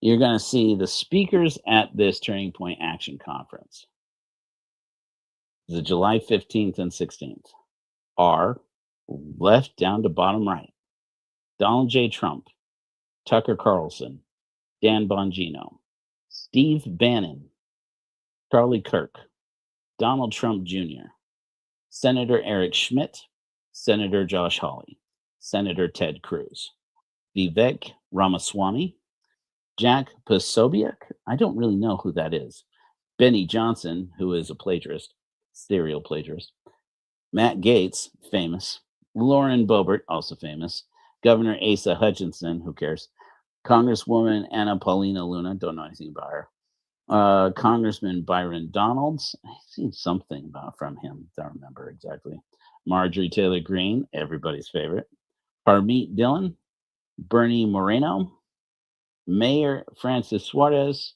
Mike Lindell, everybody's favorite, Tim Ballard, and Scott Pressler. If you don't know, Scott Pressler is the guy that Elon Musk donated $1 million to flip districts to Donald Trump, to flip swing states for Donald Trump in the last election, and currently is being paid here in Utah to to gather signatures to overturn that proposition that was passed, Prop 4 here in Utah, that creates an independent commission to make sure that our voting districts aren't gerrymandered. They're trying to return Utah's districts to gerrymandering by basically overcoming the vote and the will of the people. Scott Pressler is the person who's basically in charge of that in here. He's also the guy who's putting together to drum up those votes. He's putting together local Mormon conservative leaders. Interestingly enough, if you see, he's very proudly out. He is a gay man, and he is very proud of that. And why shouldn't he be? I love that for him.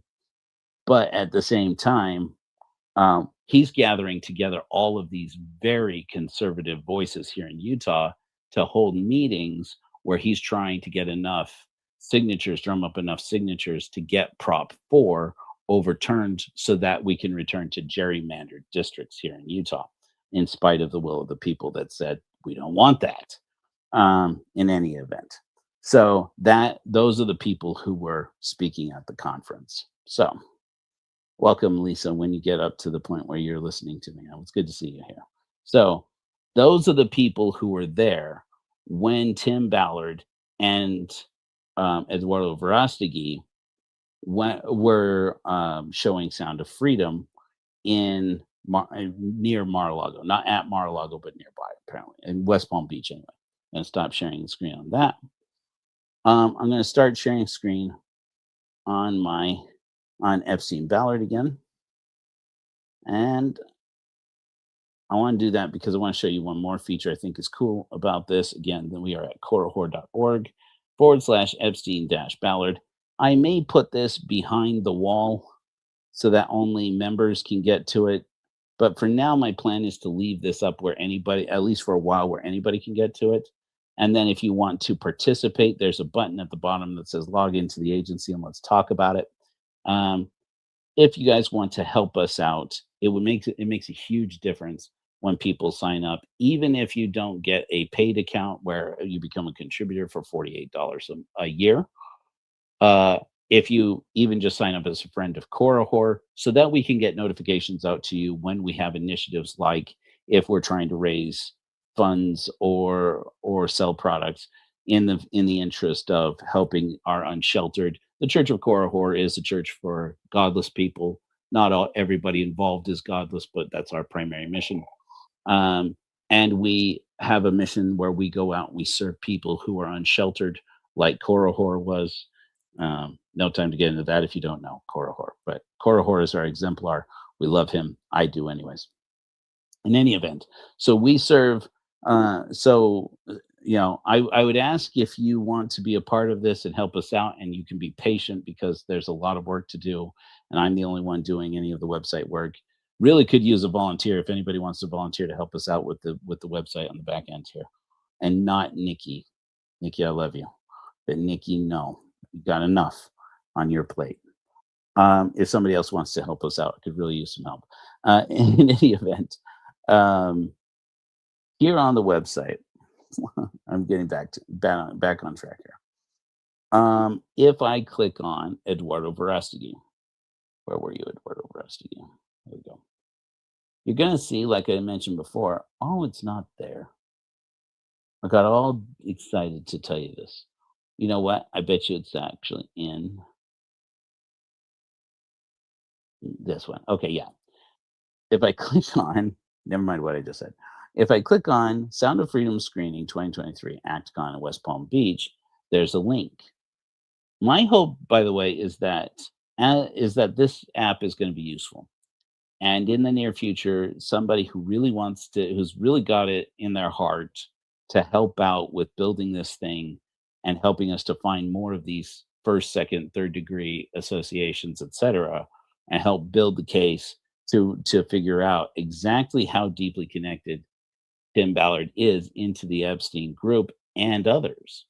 And let's build it out from here, and let's see how the Epstein files start to reveal some more of this network of what people think of as this anti-trafficking movement turns out may not be.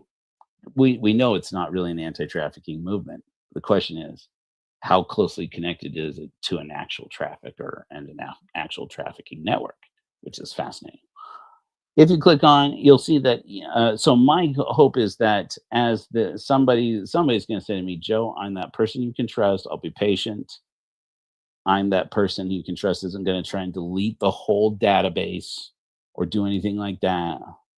And I want to get in here and start playing with this matrix so that I don't have to be the only one in here. I'm gonna that person, I maybe one or two persons, I'll be giving special admin access to be able to upload and to modify documents and or to place documents into the matrix, create nodes in the matrix, connections in the matrix, and also to create links and post links. This is one of these links. It's going to load for me. Hold on, it's playing an ad. I'm just going to show this to you real quick. So again, I'm going to come out here. I'm going to stop sharing on that. Stop.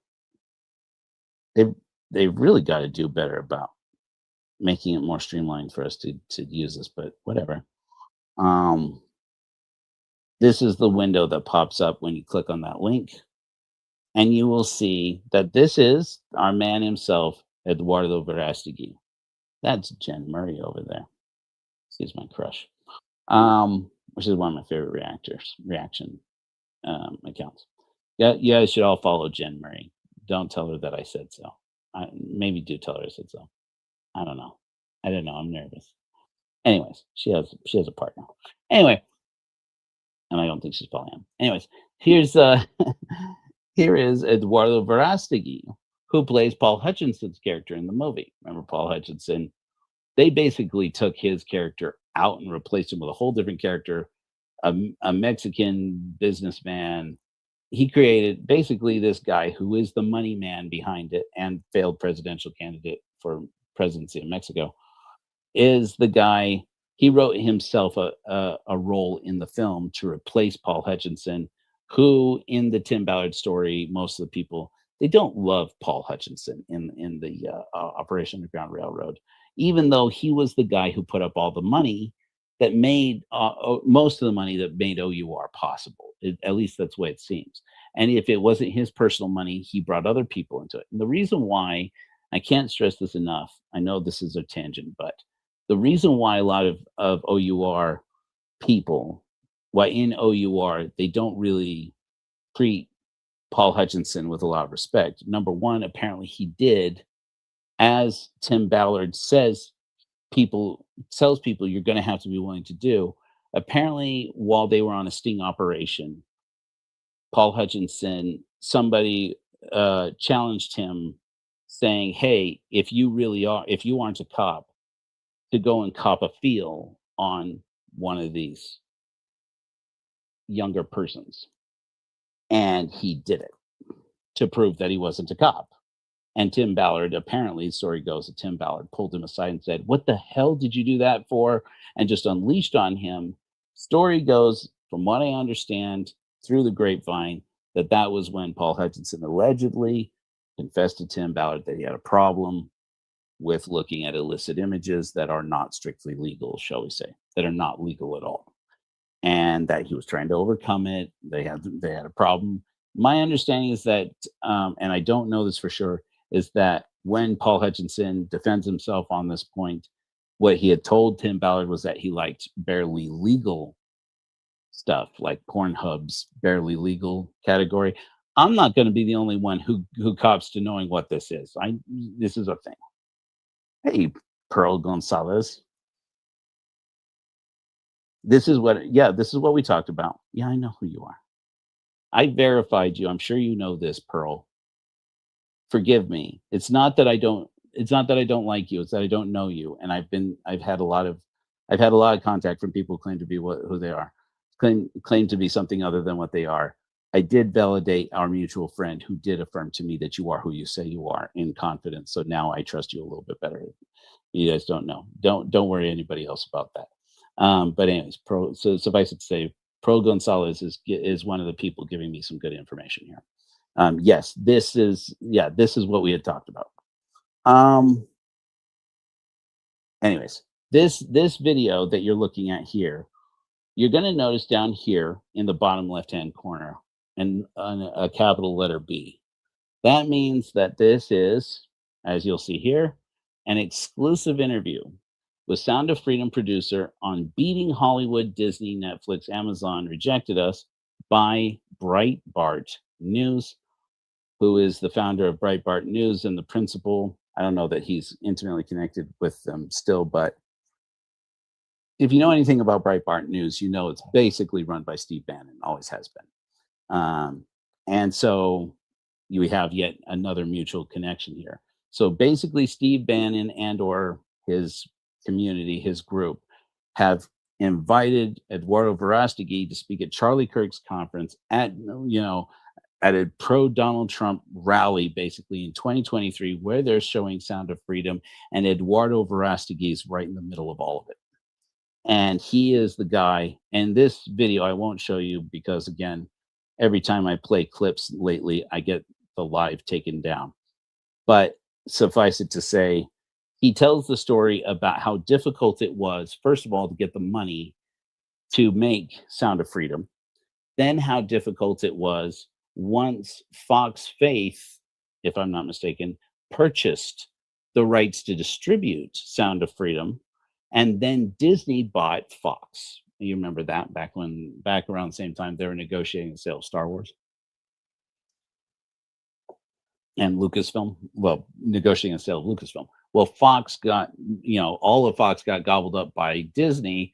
Disney allegedly found out about all the slate of projects on Fox Faith, like Sound of Freedom, and just basically put them all on the back burner and said these will never see the light of day.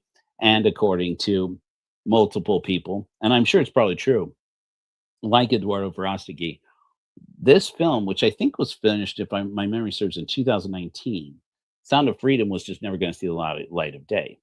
So basically, he talks about how he had to go to bat to wrestle with Disney to get them to release control of Sound of Freedom. I don't remember exactly how it turns out that they actually did get Sound of Freedom back, and then he went out and tried to sell it to Netflix and Amazon, which I actually believe he probably did actually, and they did, and apparently they told him this movie is not our thing, we're not interested in, doesn't have any place in our slate. And he says that he was very patient with them, and eventually decided nobody was ever going to buy Sound of Freedom or get the sign on to distribute Sound of Freedom. And that's when he says somebody connected him with the Harmons over at Angel Studios. They said, there are these guys up in Provo, Utah. This is after the lawsuit with VidAngel and Disney, where VidAngel basically had filed for bankruptcy years ago. VidAngel, originally, they were this company that would pirate DVDs, edit out the dirty parts, and then rent the edited version of it in streaming service over to Mormons. Well, you didn't have to be Mormon, but pretty much everybody was Mormon. They would stream you an edited version of this pirated version of the film, and then you would and their legal excuse for it was that because they would have you first digitally purchase a copy of the DVD that they had on a shelf somewhere. This is me, who am not a lawyer, explaining this in the best way that I understand it. Because they had sold you that DVD, that allegedly they were taking the DVD's content off of there as a backup copy for you on your behalf, editing that backup copy, then streaming that backup copy over to your set-top device. Then when you were done watching it, they gave you the option to either to sell the DVD back to them for $2 less. So you bought it for $20 or $21, and you'd sell it back to them for like $18.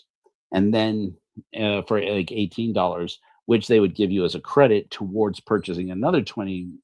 Oh, it's midnight.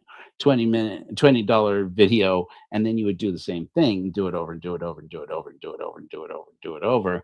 And so they build that to their to their users as rentals, but they were putting it on the books as sales of DVDs.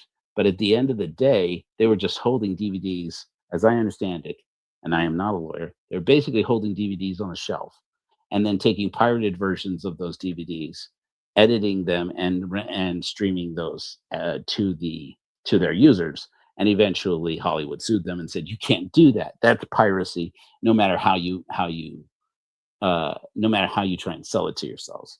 So that was a so that I actually liked the movie. I mean, I liked the production value of Sound of Freedom Pro. But you're right, the movie is full of lies and it's garbage. But yeah. Oh, cool. Oh yeah, I remember that from when you told me when you told me what your name was on TikTok. Now I know who you are. The old name, we had this conversation. We can have this conversation offline. Now I know who you are. You should have led with that, because I knew that TikTok name more than I know anything else. That's when I went, oh, okay, I know who you are. Anyway, so yeah, so Eduardo Verostegui talks in this video about how he got control of the film, tried to get Netflix and Amazon to buy it. They said no, and eventually he ends up selling the distribution rights to VidAngel, which was now rebranding as Angel Studios, which is now a public company. They had gone bankrupt, getting their ass sued off by Disney, and they rebranded and said, "Well, we'll just make our own content from now on." They raised money for the production of the film of the television series The Chosen, got connected with The Chosen. That also is in our Matrix. I'm still trying to figure out how that's all connected into the Matrix, but basically, if nothing else, in a tangential way, in the circumference of everything that's going on with Tim Ballard, is the production and negotiation of the distribution of a bunch of other content besides Sound of Freedom, including The Chosen, the series about the life of Jesus. And that's all inside the same matrix. I'm going to go ahead and pull that down, and I'm going to share with you once more, probably for the last time, corehor.org/Epstein-Ballard. So this is our cool matrix. And so that's just one example. Jim Caviezel is a whole other one that I'm a whole other rabbit hole I'm really looking forward to getting into. Also, some other ones that you're going to see in here. Russell Brunson. I haven't put his organization down here because, as far as I know, I don't know who else at Russell Brunson's organization is connected into this fiasco. Even I don't want to put anybody in here unless there's a possibility that it will lead to more mutual connections between Ballard and Epstein, or it will help us to figure out more about the actual production of Sound of Freedom or the dissolution of OUR. So we're going to add them in as it seems relevant. But Russell Brunson is an interesting character because he's one of the few people, as far as I know, still defends Tim Ballard. And if you don't know, he's the founder and CEO of a company called ClickFunnels. My personal feelings about ClickFunnels are not important, but they're not positive either. But basically, it's an extremely wealthy company that backed OUR early on. And Russell Brunson, you're going to notice I highlight him. Oh my gosh, never mind. It's not showing up here. Apparently, I still need to work a lot on the connections. Anyways, there should be a line directly from this guy to M. Russell Ballard. According to Russell Brunson, he posted this video on Instagram, and he's told this story before, that he didn't even know who Tim Ballard was. He didn't know who Operation Underground Railroad was until one day he got a phone call from M. Russell Ballard, the president of the Quorum of the 12 Apostles. And M. Russell Ballard, he says, who he knew and was closely connected to, told him, "I want you to donate money to this organization, Operation Underground Railroad. They're doing God's work, and I want you to meet their founder, Tim Ballard." Well, when a prophet, seer, and revelator tells you, "I want you to give $1 million or more dollars to an organization that's doing God's work," do you say no? He's an apostle of Jesus Christ, right? He is, at that time, very nearly in line to become the next prophet of the church.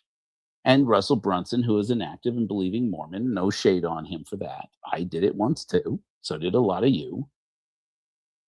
He says, okay. He meets with Tim Ballard. Like a lot of people, he's totally impressed by Tim Ballard. And then he and Tim Ballard actually publish a book together. He is tied at the hip with Tim Ballard. And he still is defending Tim Ballard today, saying that he knows that Tim Ballard must be a man of upstanding character because he was recommended to him by a prophet of God. So so I'm looking at this saying, honestly, I think Russell Brunson is probably one of the more innocent people involved in this, but I want to know at ClickFunnels who else is involved in this association with M. Russell Ballard, who else is involved, and how many of them are we going to find in the Epstein files? Is Russell Brunson, because this is what 2013 when 2014 when OUR gets kicked off. At that point in time, we have Clark Gilbert over here and Kim B. Clark over here. They've gone on to BYU, Idaho. They're working for the church at that point after they had been working for Larry Summers at Harvard, while Larry Summers was establishing his deep connections to Jeffrey Epstein and doing the dirty business with Jeffrey Epstein, which, by the way, as I said before, is not just a bunch of Donald Trump slash, Dan Bongino slash, Elon Musk linked conservatives. You look over here, you're going to find names that aren't going to make you feel very comfortable. Names like Barack Obama, names like Hillary and Bill Clinton, names like Kathy Rumler. You may have heard about this recently. I was shocked as I discovered this yesterday at the same time that they started covering Kathy Rumler in the news just last night. I'm like, I just read about her in the Epstein files connected to the Tim Ballard and Jeffrey Epstein matrix. She just quit her job yesterday after it was discovered that she is very closely connected, like intimately connected, plausibly sexually connected romantically connected to Jeffrey Epstein. And at the time when she was flirty, maybe even sleeping with Jeffrey Epstein, he was Barack Obama's White House legal counsel. At the same time, there is an email with her. I'm not going to pull it up, but I discovered it just yesterday that I found while doing research in this matrix, completely unrelated. I didn't know who this person even was. I was looking up Elena Kagan, Barack Obama nominated justice on the Supreme Court, looking and who, by the way, has several files in the Epstein files because she apparently was a frequent dinner guest of Jeffrey Epstein's. Now, before you jump to conclusions, we don't know how connected they were. We don't know how much Elena Kagan knew about what Jeffrey Epstein was up to. Seems a little difficult to believe she didn't know anything. That still has to come out. But I was looking at this, I'm like, how is it possible that Elena Kagan, of all people? And then I find out that while Larry Summers was president at Harvard, which again, while Clark Gilbert, the new Mormon apostle, was teaching at Harvard Business, and Kim B. Clark other Mormon Clark, was the head of Harvard Business School, and Larry Summers was the head of Harvard. Elena Kagan, was also an administrator at Harvard. Um, well, let me pull it up. She was dean at Harvard Law. Yeah, she was dean at Harvard Law. While, yeah, if I'm not mistaken, yeah, and she was a professor at Harvard Law by 2001. Again, that's the same year that Clark Gilbert started teaching at Harvard Business. How well do people at Harvard Law know people at Harvard Business? I don't know, but they're all coming out in the Epstein files. Well, Clark Gilbert's not in the Epstein files, but Elena Kagan is. And I was looking for Elena Kagan. I had no idea about Kathy Rumler until I saw an email from Kathy Rumler to Jeffrey Epstein, where he had asked her, "Hey, do you want to come over?" If I'm not mistaken, he said for Yom Kippur. We were thinking to invite you over for Yom Kippur. They're both Jewish. That makes sense that they would celebrate the high holy days together. And he said, and he suggested, I was thinking we could get Woody Allen. We could get Woody and Sun Yi, which means Woody Allen and his wife slash stepdaughter ish, Sun Yi Previn. Previn. I'm not sure how to say that. I apologize. And basically left it open ended to say, and who else? And she replied only with the words, Elena Kagan, question mark. And that's how I came to discover that Elena Kagan and Kathy Brumler were all part of the same network. Now, again, it almost hardly seems worth any mention because these people are not in any way really directly associated with Tim Ballard. Apart from the fact that here, I just click on Kathy Rumler and you'll see Tim Ballard does highlight, not so dark as Jeffrey Epstein and the Epstein files and the Obama administration and Barack Obama, because of course she worked for Barack Obama in the Obama administration. She's mentioned several times in the Epstein files. And in those emails, she's mentioned as communicating directly with Jeffrey Epstein, apparently at one point even sending him XOXO. Nobody knows how close these people were. Allegedly, they may have been lovers, or some kind of, or had, who knows. She just quit her job as counsel at Goldman Sachs. That's a job they just connected. But that puts her in, first, second, third degree connection with tons of people inside the Epstein orbit, including Bill Gates, Bill Clinton, Leslie Wexner, Virginia Giuffre, Elon Musk, Hillary Clinton, Bill Clinton, Ghislaine Maxwell, Sun Yi, Sergey Brin, Alan Dershowitz, and there you go. Kathy Rumler, very closely connected to Alan Dershowitz, very closely connected, and Harvard University.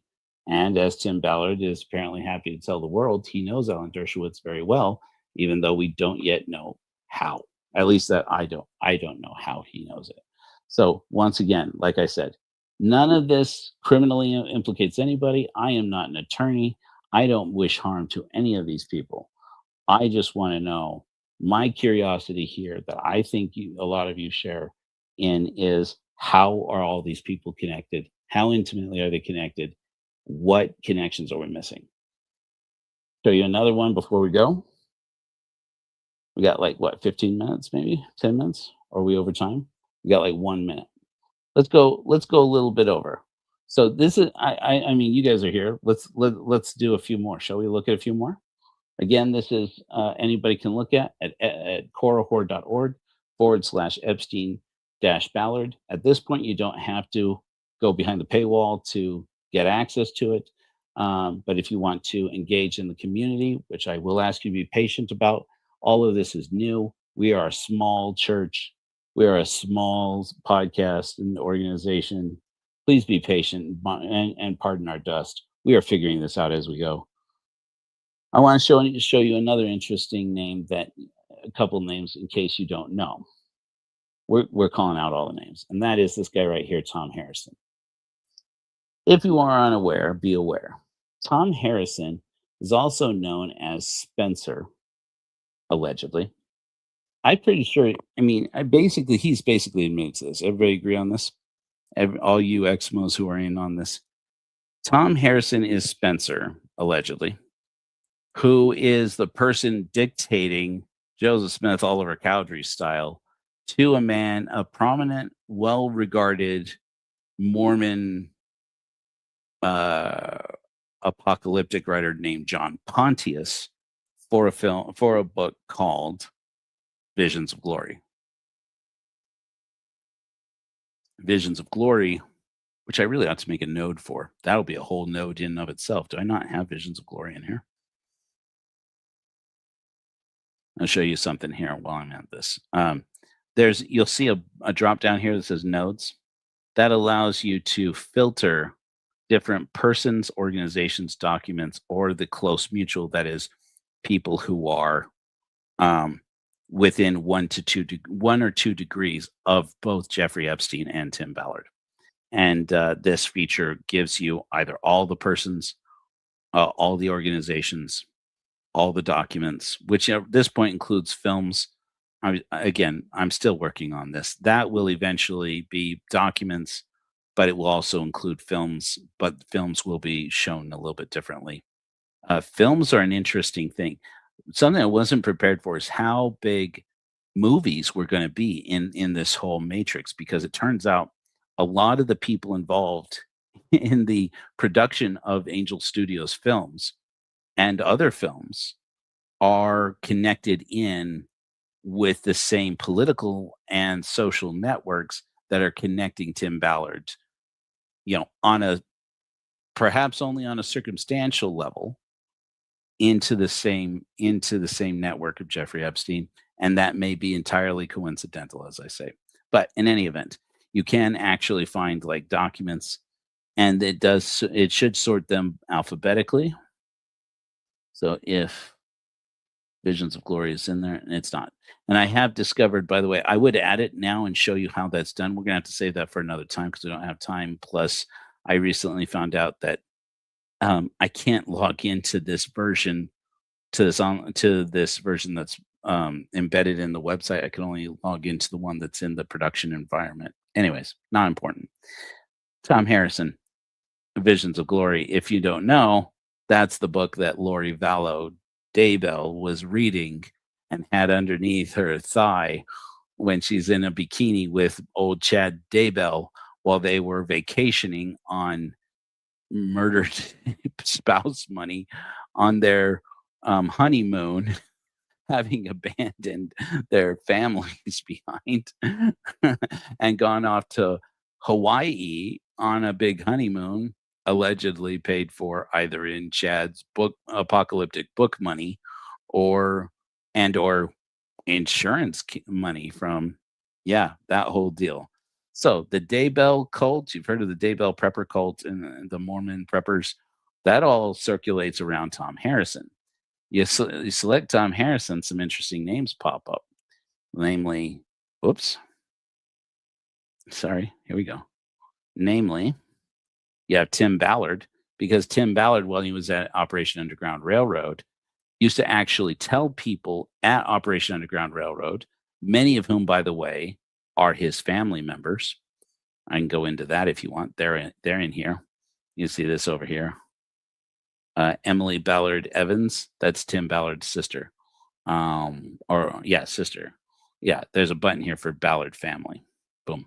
So you can see family members. But a lot of people who came to work for Tim Ballard at Operation Underground Railroad, he would tell them that they needed to read Visions of Glory, because the whole work of Operation Underground Railroad, you didn't really understand unless you had read Visions of Glory, which is this insane, ludicrous book about predicting the end times, the end of the world from a Mormon perspective, and contains a whole lot of downright, what's the word I'm looking for? What was I kicked out of the Mormon church for? Apostasy. Apostate nonsense about being able to, move into a different realm, communicate with spirits, the people deceased, and with God. Tim Ballard, and that you could access it. Apparently, Tim Ballard believed he could access this portal through the world, apparently through the teachings of Tom Harrison, who he says he regards as a personal spiritual mentor, using medication, using special K. And I mean, you got drugs, you got booze, you got murder. It's all circulates around Tom Harrison. And also this organization that he ran. But have the organization again. This is just, yeah, still working on this. You see, there's this other organization called Eternal Core. Let me come back here. Eternal Core. Again, you select a node, even an organization, and you're going to see some interesting. You're going to see graded by how dark the circles are, associated first and second and third degrees of this organization. For example, right now that you see highlighted is Jody Hildebrandt. Remember Jody Hildebrandt? And then, of course, Tom Harrison, who started that organization. Then you have this guy, Neil A. Maxwell. Still need to work on these associations because Neil A. Maxwell is not even at this point connected to the Quorum of the 12 Apostles. If you don't know, Neil A. Maxwell was a neighbor of Tom Harrison's who allegedly became impressed by Tom Harrison and his predictions about the end of the world, while Neil A. Maxwell, who was very sick with cancer for a while there, and basically those of us who were members of the Mormon Church, I remember even now as an ex-Mormon, remember very fondly how heartbreaking it was to watch this man slowly deteriorate. Well, actually, on a graduating pace, deteriorate until he passed. It was heartbreaking because the man he fell apart. He physically fell apart before our eyes, before the eyes of the whole church. Millions of people around the world watching this man basically slowly die. And as he started to get nearer his maker, he apparently started getting closer to Tom Harrison. And as he got closer to Tom Harrison started, and his network of people started getting closer and closer to the Quorum of the 12. And that ultimately ends up maybe being how Tim Ballard and all these people end up so closely connected to the top brass of the Mormon Church. Then, of course, the same network there, you got Chad Daybell, you got Julie Rowe. We don't even have time to get into Julie Rowe. That's a whole thing all by itself. Then from there, you got, I don't know how the hell Matt Gates ends up way over here. I really got to fix some of the ways that I've been trying to fix the logic of how it groups things together, but you end up with these little weird artifacts of people just like getting thrown out in the middle of nowhere. Hardly, it seems like, what the hell does Donald Trump Jr. have to do with Sound of Freedom? He was there during screenings of it, at least one apparently, or at least in the same building at the same time. So I'm not claiming this is perfect. It's got a lot of flaws. It's got a lot of room to go. As I start developing this, we're definitely going to need at least one or two people who will volunteer to help us fill this out. One of the cool things about it, though, I'm going to show you this feature while I'm here. Do we still have people with us? Still got a few people with us. We'll go for a little longer. We're feeling the spirit. I'm just going to show a couple more things. Basically, one of the more interesting things that I have done, I'm not going to be able to show this here. Do I show you the production environment? No, there's no time. Let me sum up. Basically, there's a button here in the upper right-hand corner. I'm just bragging at this point, called Add Table. And you're going to see here, when one clicks on it, it says admin login required, and then you have to go. I tried putting in my admin, and it didn't work, which means that this published environment actually doesn't have an admin right now. So I'm going to have to actually, isn't that cool? Look at that go. Boom, boom, boom, boom, boom.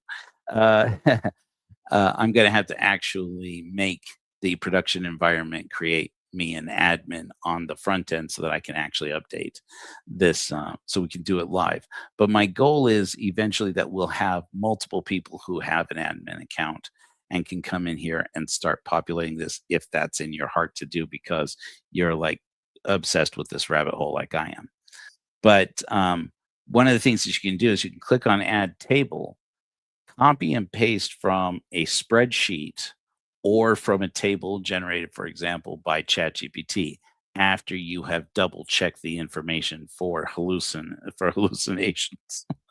Uh, I use Venice. If anybody's curious, Venice is basically it's like ChatGPT, but supposedly it uses the hardware on your computer instead of using the cloud over at some organization. And so I like to think it's a little more secure. Who knows how? Who knows what the truth is?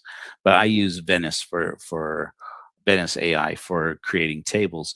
You copy and paste that table into a field and it parses that table and figures out the names that if you'll have to have two columns, one that is a name and one that is a description.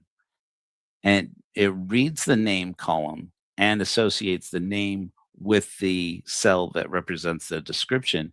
Then it reads the description and it looks for names and associations that are already in the matrix and it figures out it makes a list of suggestions that says it looks like when we create these nodes in the system we'll connect this person to this person to here, this person to here, this person to here, this person to here. And if it's obvious what the label is, it also label the label for the connection, like this is the spouse of this person, or this is the producer of the film, or this is whatever. It'll also parse that out. It's not perfect, but it is a way in which you can add up to 100 nodes at one time. And let's say, for example, that you were to take, I'm not suggesting that we're going to do this, but suppose we were to take all of the employees of Angel Studios and say, here is a description of all the people at Angel Studios and their work history and experience as scraped from, this website, whether that's LinkedIn or whatever, and take that information and dump it in and create, there's like I think like 2 or 3 dozen people who are prominent employees at Angel Studios who all might be in some way connected in with Tim Ballard. And I would be very interested, I personally would be interested to see how many of them worked at Operation Underground Railroad. How many of them, I know at least one of them. I still haven't looked into who she is or how she's connected. Where is she? In fact, let me see if I can find her. One person in the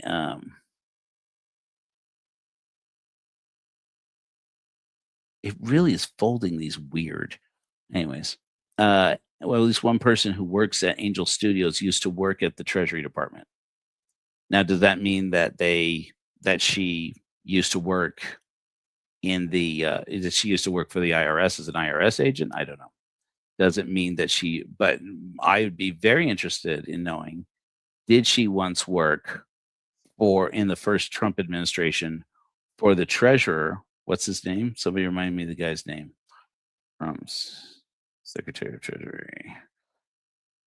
It's not that this person isn't important. It's that I was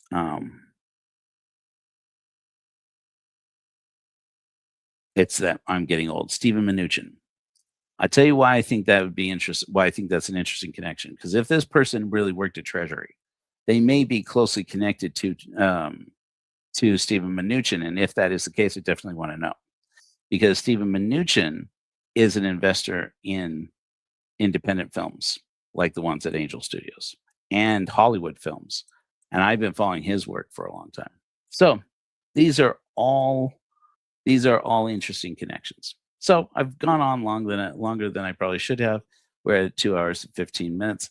I want to tell you guys how appreciative I am that you came out here and decided to hang out with me until all hours of the night. I am going up to see my kids this weekend up in Utah County.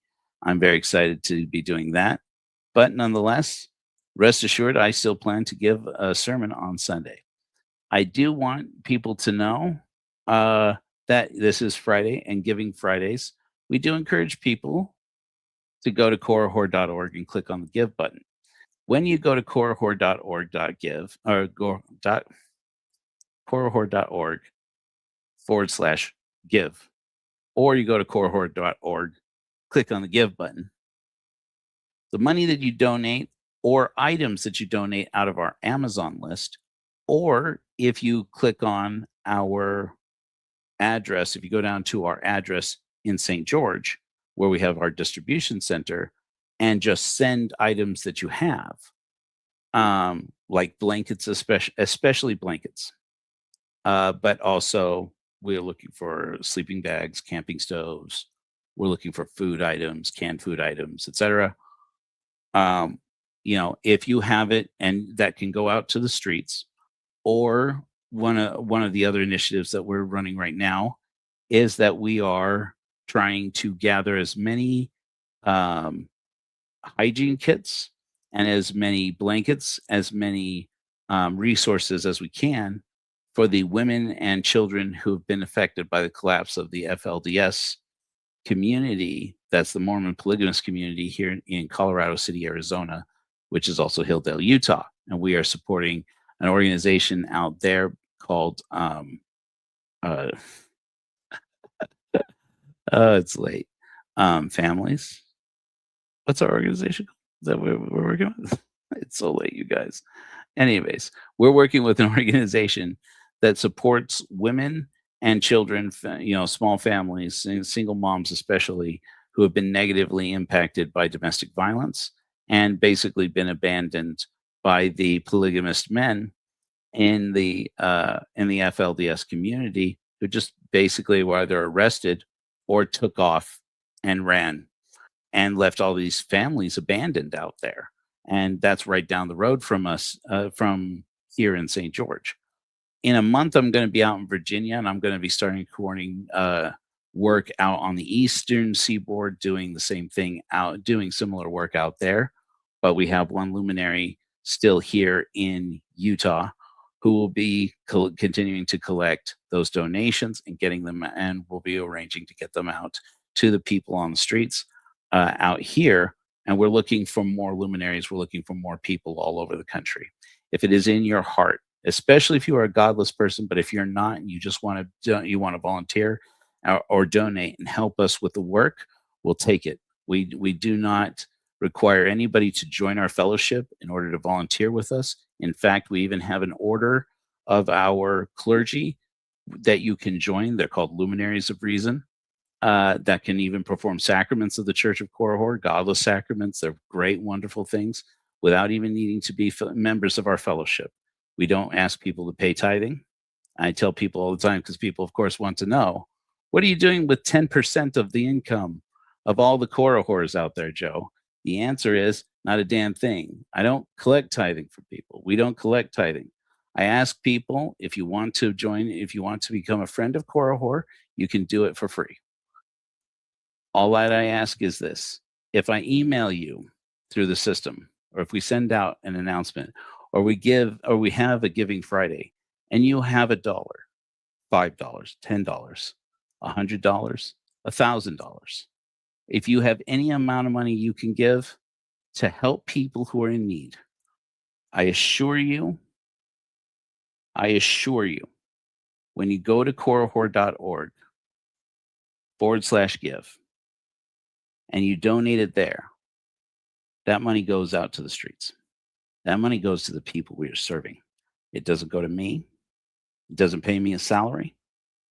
That's not to say that I will never take a salary, but that's likely to be, if that happens one day, which will likely be years from now, it will be out of the contributions, which we ask people to give $48 a year or $4 a month to be a contributor to the Church of Korahor, to defray our costs so that we can travel, dedicate our time to doing this.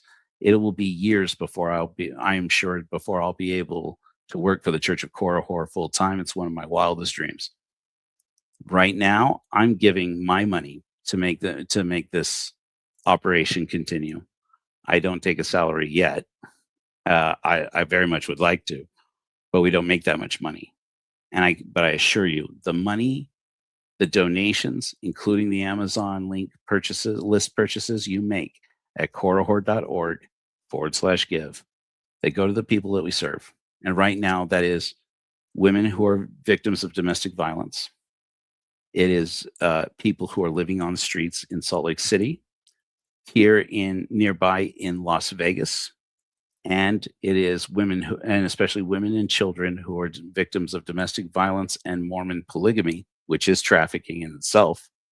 That's trafficking Tim Ballard's not doing shit about. I'll tell you that right now, and had every opportunity to. Thank you, Meryl, who just gave a donation. Thank you very much. Those that money goes out to the people, and these victims, a small donation can change their lives. I can't tell you how grateful the women who run this organization we've been partnering with down in Colorado City were when Nikki and I showed up at their door. I have footage of it. It's mainly I keep the camera on us because those people haven't consented to be filmed, but you can hear their voices in the video. How grateful they were when Nikki told them, I just happen to have, I think, something like a dozen hygiene kits, like feminine hygiene products, and like other, and then of course not just feminine hygiene products, but things like soap and like hand sanitizer, masks, I think, and gloves and stuff like that, right? Could you use them? And they said, oh my gosh, are you kidding me? Yes, totally, we could take them. We need them badly. And these little things, so small to us in our daily life, if we happen to be in the fortunate position to be able to give them. You think about it, for a woman who doesn't have basic needs like that, to then be told, well, get off your butt and go get a job. What if you don't even have hygiene products and you go and you get an interview? You're gonna go without? These little things where perhaps it's got nothing to do with God or atheism, belief in God, or or disbelief in God. It has to do with human beings. That any one of us could be in this position. Any one of us could end up on the street. That's a great video that Sam Harris recently put out, where he says one of the greatest myths of America is the myth of the self-made man. He's like, you think you're so smart when there's somebody out there on a street corner talking to people who aren't there, screaming and ranting, and you obviously think, wow, how sad for that person. They ended up in that position because they aren't like me, and because like what? That you worked your way to not having mental illness or that mental illness. And he says, when the reality is, it was luck. It is sheer luck you ended up not in that same person's position. And it's luck that narrowly misses us. That what a marvel that there are people who don't have depression. What is that like? I have no idea. Lived with it my whole life. And there are people with depression who end up on the streets. There are people, I've met them, I've talked to them. I just did, if you guys go and look on our channel here on YouTube, I did a live stream where I was out. I did a live sermon outside the Crystal Inn in Salt Lake, where there were ICE agents reportedly from out of town staying, ramping up for action, possibly here the rumor is ramping up for action here in Salt Lake. And I went and preached a godless sermon out in front of them about the importance of valuing immigrants in our communities and about the importance of recognizing how white supremacy has shaped the propaganda of what we believe made America. And then while I was preaching that sermon, a black man, not that that's that important, walked up to me and asked me what I was doing. And I turned and told him I'm distributing blankets. I have some with me. I had emergency blankets I had a box of 25 emergency blankets that someone in the Church of Korihor by the name of Chris, thank you, Chris, whoever you are, because I have a few Chris's out there. I don't know which one you are. None of you have copped to it yet. Someone sent us a box of 25 emergency blankets that said, get these out to the streets. Chris.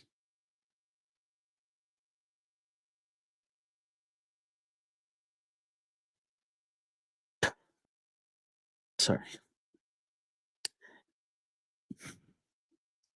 Few things make me so mad as heartless charlatans who tell you that because I am an atheist or because we Korihors are godless people that we don't have morals.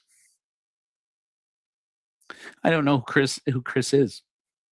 I assume you are an atheist or agnostic, and if you're not, and you're still involved in our work and you're giving, thank you. Gave 25 blankets, emergency blankets. I thought, oh crap, do we still have these on the Amazon list? And Nikki said, yeah, because people have been requesting them. I said, man, last year when I went out with some emergency blankets, I couldn't get anybody to take them in Salt Lake. And that day, I took them up to Salt Lake and had them there in my pocket because they're very conveniently packed. And this man walked up to me and said, what are you doing? And I said, oh, I'm just preaching a sermon, but I'm also handing out blankets. Can I give you a blanket? And he said, absolutely. I said, they're emergency blankets. Do you like those? And he said, I'll take it. And so I reached into my pocket and I gave him one. I tried to give him one and he wouldn't take it right away. He wanted to have a conversation about God. And I'm like, let me finish my sermon. So I wrapped up my sermon.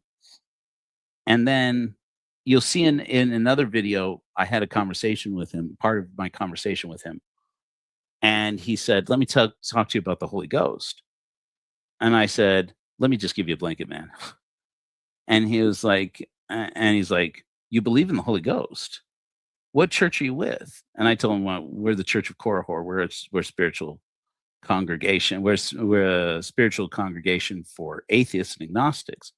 And he said, who are atheists? And I said, I'm an atheist. But it doesn't matter, man. It's a blanket. A blanket is a blanket. And he wouldn't take it from me. I finally found somebody to take one of these emergency blankets until he found out that I was an atheist. I'm like, man, just please take it. And he's like, no. And he started crossing the street to get away from me. And I'm like, please don't do that.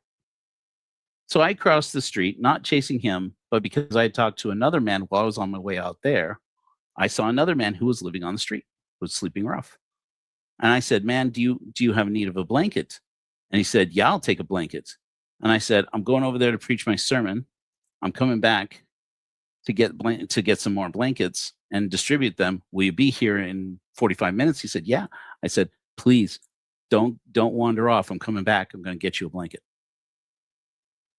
After my sermon, I went back. He happened to be across the street. I went up to that guy and I'm like, I said, can I come back with a couple blankets for you? He said, absolutely. I'll take them. I'm like, they're emergency blankets. Is that okay? He said, yeah, that's great. Those are so nice. They're so handy. Because some people, what they do is they use them in the snow, especially when it snows or rains in Salt Lake. They'll use it almost like a tent, which is good because when Salt Lake is a pretty progressive place. You wouldn't think so, but it is. The Salt Lake police, the Salt Lake mayor is actually a pretty progressive person. And the people there in that county are pretty progressive. But the Salt Lake County police, if they find tents, they go on abatement tours and they rip up those tents. They'll take a knife, cut that tent wide open, rip it right out on top of you. They take it down to the dump. They light them on fire.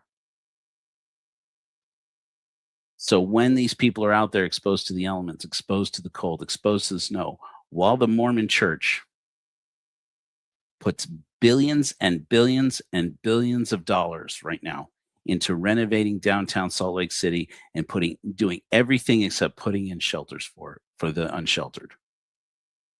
No soup kitchens. They have churches for sale for $4 million in Salt Lake because so few people go to church. up in Salt Lake anymore. They have churches we could buy if we had the money. And it's been a long time my ambition, as some of you know, to buy old churches that, as there are many across this country that are run down, people don't go to church anymore.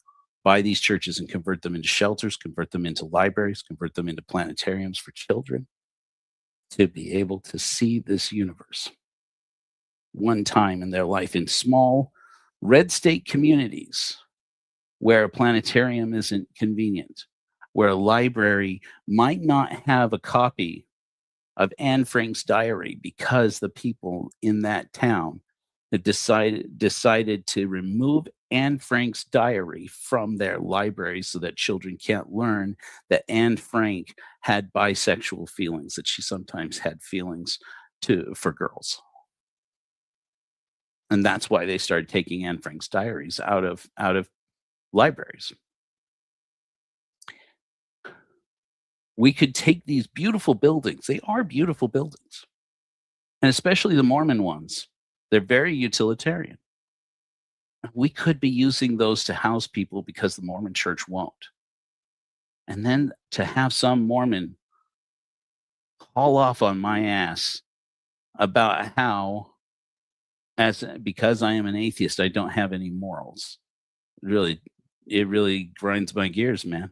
It chafes my goat. It makes my core horror ass want to scream and shout. Well, I generally don't. And there I was on the streets with Chris's blankets. And I asked that guy, I came back with blankets and I said, can I give you 2 blankets? This is a video. You can see it on our YouTube. I think it's published on the YouTube shorts. Anyways, it's in our YouTube videos. I said, 2 blankets, would that work for you? And he took them. And then he asked me, he's like, what is that guy on about? Because that other guy came back up and he said, don't take anything from him. He hates people. He hates our kind. And you'll see in one of these videos, I look at him, I said, what kind is that?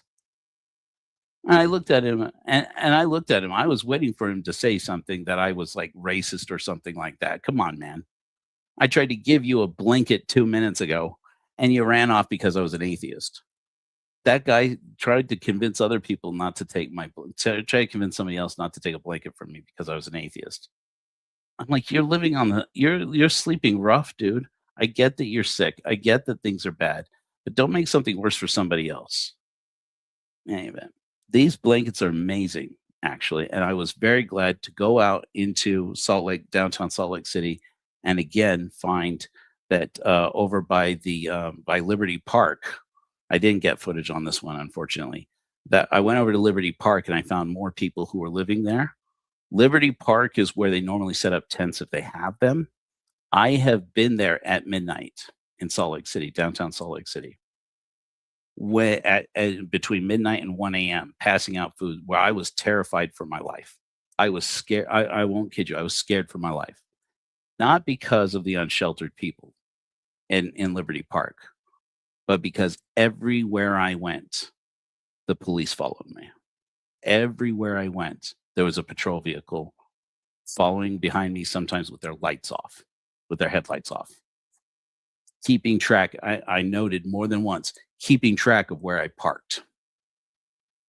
All I was doing, carrying garbage bags full of blankets. And those people, I went out and I talked to them more than once. In a night, there was one particular night where twice I had to book it, get off of a street corner when 2 guys started screaming racial slurs at each other. And I tried to stop them and say, guys, don't do this right now, okay? Because I'm just here handing out blankets and you're going to get us all into trouble. And started shouting racial slurs at each other and started to fight. And I heard somebody shout knife. Guys, fuck. And I had to take off. And turned around to see what came of that fight. And sure enough, there were patrol cars. They were waiting on the opportunity. They were waiting on an excuse to come over and break it up. And the first thing and next thing I knew, I went, I got in my car, I drove around and came back. And the tents that were set up along the street were empty. the people had abandoned them there because a fight broke out and the police showed up. And so when I was out there, and I had these blankets, I said, I don't know if you guys know, but these Mylar blankets, they make a good shelter. And then that's when people started going, hey, that's a good thought. I'll take one. And suddenly I had people taking these Mylar blankets. Makes a difference. Don't worry about sending too much. We'll put up there however many we think we need at any point in time. But I assure you, if I don't have people to take it to, I'm going to get it to somebody who needs it. One of those that I would really love to get somebody to volunteer with us on. There are mutual aid networks in Minneapolis and St. Paul, Minnesota. Now, they're supposedly, according to Tom Homan, according to the DHS, they're scaling down immigration, the Operation Metro Surge or whatever it is down in Minneapolis. But apparently the mutual aid networks out there that are getting food and blankets and other needful items to families that are hunkered down in the Twin Cities area, apparently they're stretched pretty thin. And they've been asking people to coordinate to send to these mutual aid places. But as you can imagine, it's dangerous for them to just put out there that we're taking these because of where they go. And my dear partner and lover, Winter, said to me, Joe, why isn't the Church of Korihor doing something?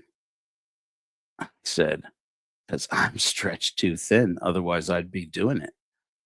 And so if we have people out on the East Coast, I'm going to be out there. I'm flying out after our event. Again, I want to remind people we're having our event here in St. George on the 22nd. It's called The Space After. It's going to be a great event. We are going to stream it on Kirsten and Megan's channel. I don't know if we'll even, and now I'm thinking maybe we won't stream it on korihor.org. I'd like to encourage all of you, just in case we do wind up just end up streaming it on one channel. If you don't know Megan and Kirsten's channel, go over there and follow them. Likely we'll probably just stream it on their channel. But I will be speaking and performing a canonization event. I'll be making the announcement of the big new push. We're changing some of the values of the Church of Korihor, and I am going to be initiating a new version of the We're Going Home devotional. Also canonizing new scripture in our canon, in the Korihor canon. I will also be introducing some speakers who are helping us with our self-defense training bookings, where we are organizing for trans and queer people and allies to get trained in self-defense, including for those who need it and want it, and only those who need it and want it and can handle it, potentially concealed carry permit licensing so that our people can protect themselves. I don't know what God's work is, but if it's anything like what I have seen recently being sold as God's work, we need some of our queer community and their allies to know how to protect themselves, know how to get out of a hold, know how to avoid detention. No, don't do anything illegal. Disclaimer. But know how to keep from getting pinned down to the ground. Know how to keep from getting pinned against a wall or a vehicle. Learn the best that you can. And if necessary, and for your safety, you may need to arm yourselves. And you may need to know when to engage, when not to engage. You need to know how to protect yourselves and protect the people that you love. We are peaceful people. I want harm to come to nobody. I want no crimes to be committed on my account or anybody else's. But please, please, for the love of all humanity in us, please protect yourselves. Please protect your loved ones. We only get one chance in this life. As far as we know, we flash in the dark. And this is our chance to flash bright. This is our chance to do something good. I want to thank all of you who decided to give at corahor.org. Thank you for coming out. Those of you who are planning to come out on the 22nd, the doors will open at 11 a.m. And the show will begin officially. You'll be able to come and see my artwork and other artworks, pieces of artwork, both originals and prints that you can purchase or bid on. And all the proceeds of the donated artwork at that show, The Space After, are going to this to the organization, which is called Cherish Families in Colorado City, to go to these women and children who are the victims of Mormon polygamy. And we are going to help these people, and we're going to give them the biggest check that we could possibly cut for them. And it's going to come from people like you. It's going to come from people who appreciate art, especially art created by neurodivergent, neurospicy people, which so far is everybody who has donated artwork to this show, including me. And we're going to make an actual difference in these people's world. And that's what The Space After is about. Also, we're going to have a special presentation by Megan Connor from Third Verse, who is going to sing for us and tell her story about overcoming domestic violence. I don't know who's doing God's work, if anybody. I can tell you the Antichrist work at the Church of Korihor, it's changing lives.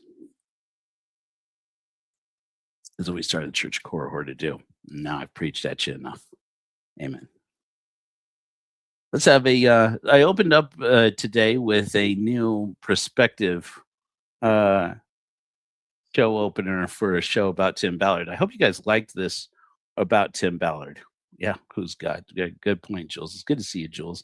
You've been putting out some interesting content. You guys, if you don't know Jules Gems, Area 51, please go over to her channel. She's a luminary for the Church of Korihor, and she's doing great. She's doing great work out there. I don't know if you're still with us. Oh yeah, that's a brand new comment. I want to share maybe another hymn to close up with here. For those of you who don't know, we are the Church of Korihor. We're a spiritual community for godless people. And let's go ahead and hit you guys with a new hymn. I'm going to say this time, in honor of Tim Ballard. Yeah, in honor of Tim Ballard, let's go ahead and do.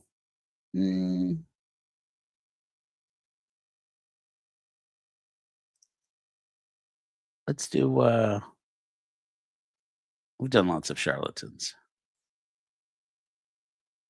Let's do Broken Brethren. Those of you who don't know, this hymn is dedicated. I took this hymn to Salt Lake City in my first godless sermon. I went out in front of the Mormon Conference Center at their most recent general conference after the passing of President Nelson.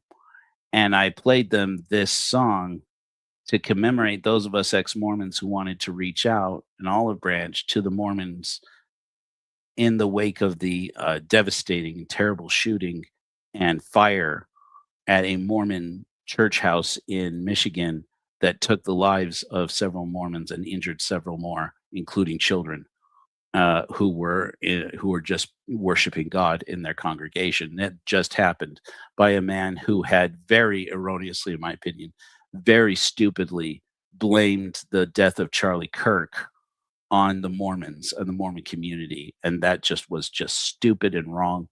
And it was terrible. And several of us ex-Mormons, we were hurt by it, even though we're known to have no feelings for the Mormons and to hate Mormons, etc. The blunt reality is we don't love the way they talk about us.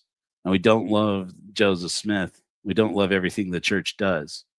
But so many of us love people who are still in the church and miss our communion with them and wish they wouldn't shun us. And though some of us have shunned them, wish, oftentimes long, to be reunited with them and to wish that we could be family again, that we could be a community again. And to express to them how we Korah whores, many of us are ex-Mormons who don't want to lose that association, I wrote this hymn, Broken Brethren. I'll see you guys on Sunday. Love your faces, flash bright. Amen.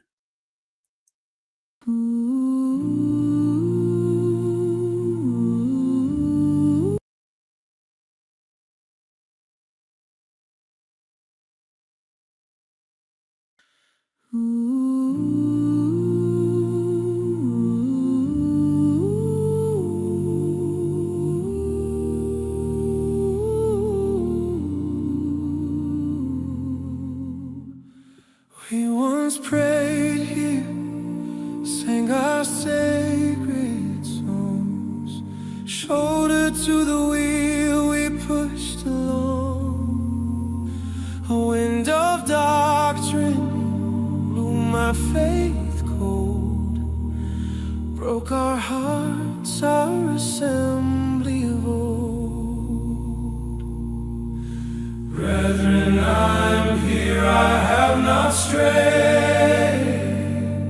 It's not our love that I gave away. Broken brethren, can't we partake just for now, as our hearts break? Communion that once was ours, set aside these pews just for an hour. The Zion we lost wasn't beyond the grave. Broken brethren, it's love that saves.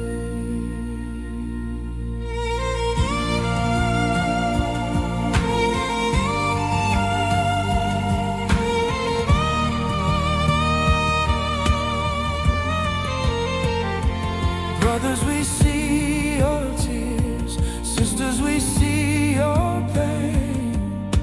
You don't grieve alone, faith fades, we remain. We shunned each other, let our steeple fall, but we were brothers. Oh, don't you recall? We exchanged our oaths and vows, traded prophets and plates for now. Live with our gods to save our souls. Love is written on hearts, not gold. Broken brethren, can't we partake just for now, as our hearts break? Communion that once was ours, set aside these pews just for an hour. Our lost Zion wasn't beyond the grave. Broken brethren, it's love that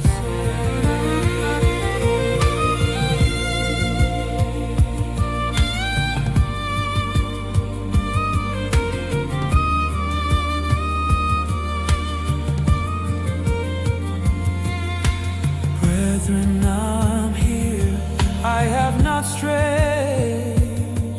It's not our love that I gave away. Our lost Zion wasn't beyond the grave. Broken brethren, it's love that saves.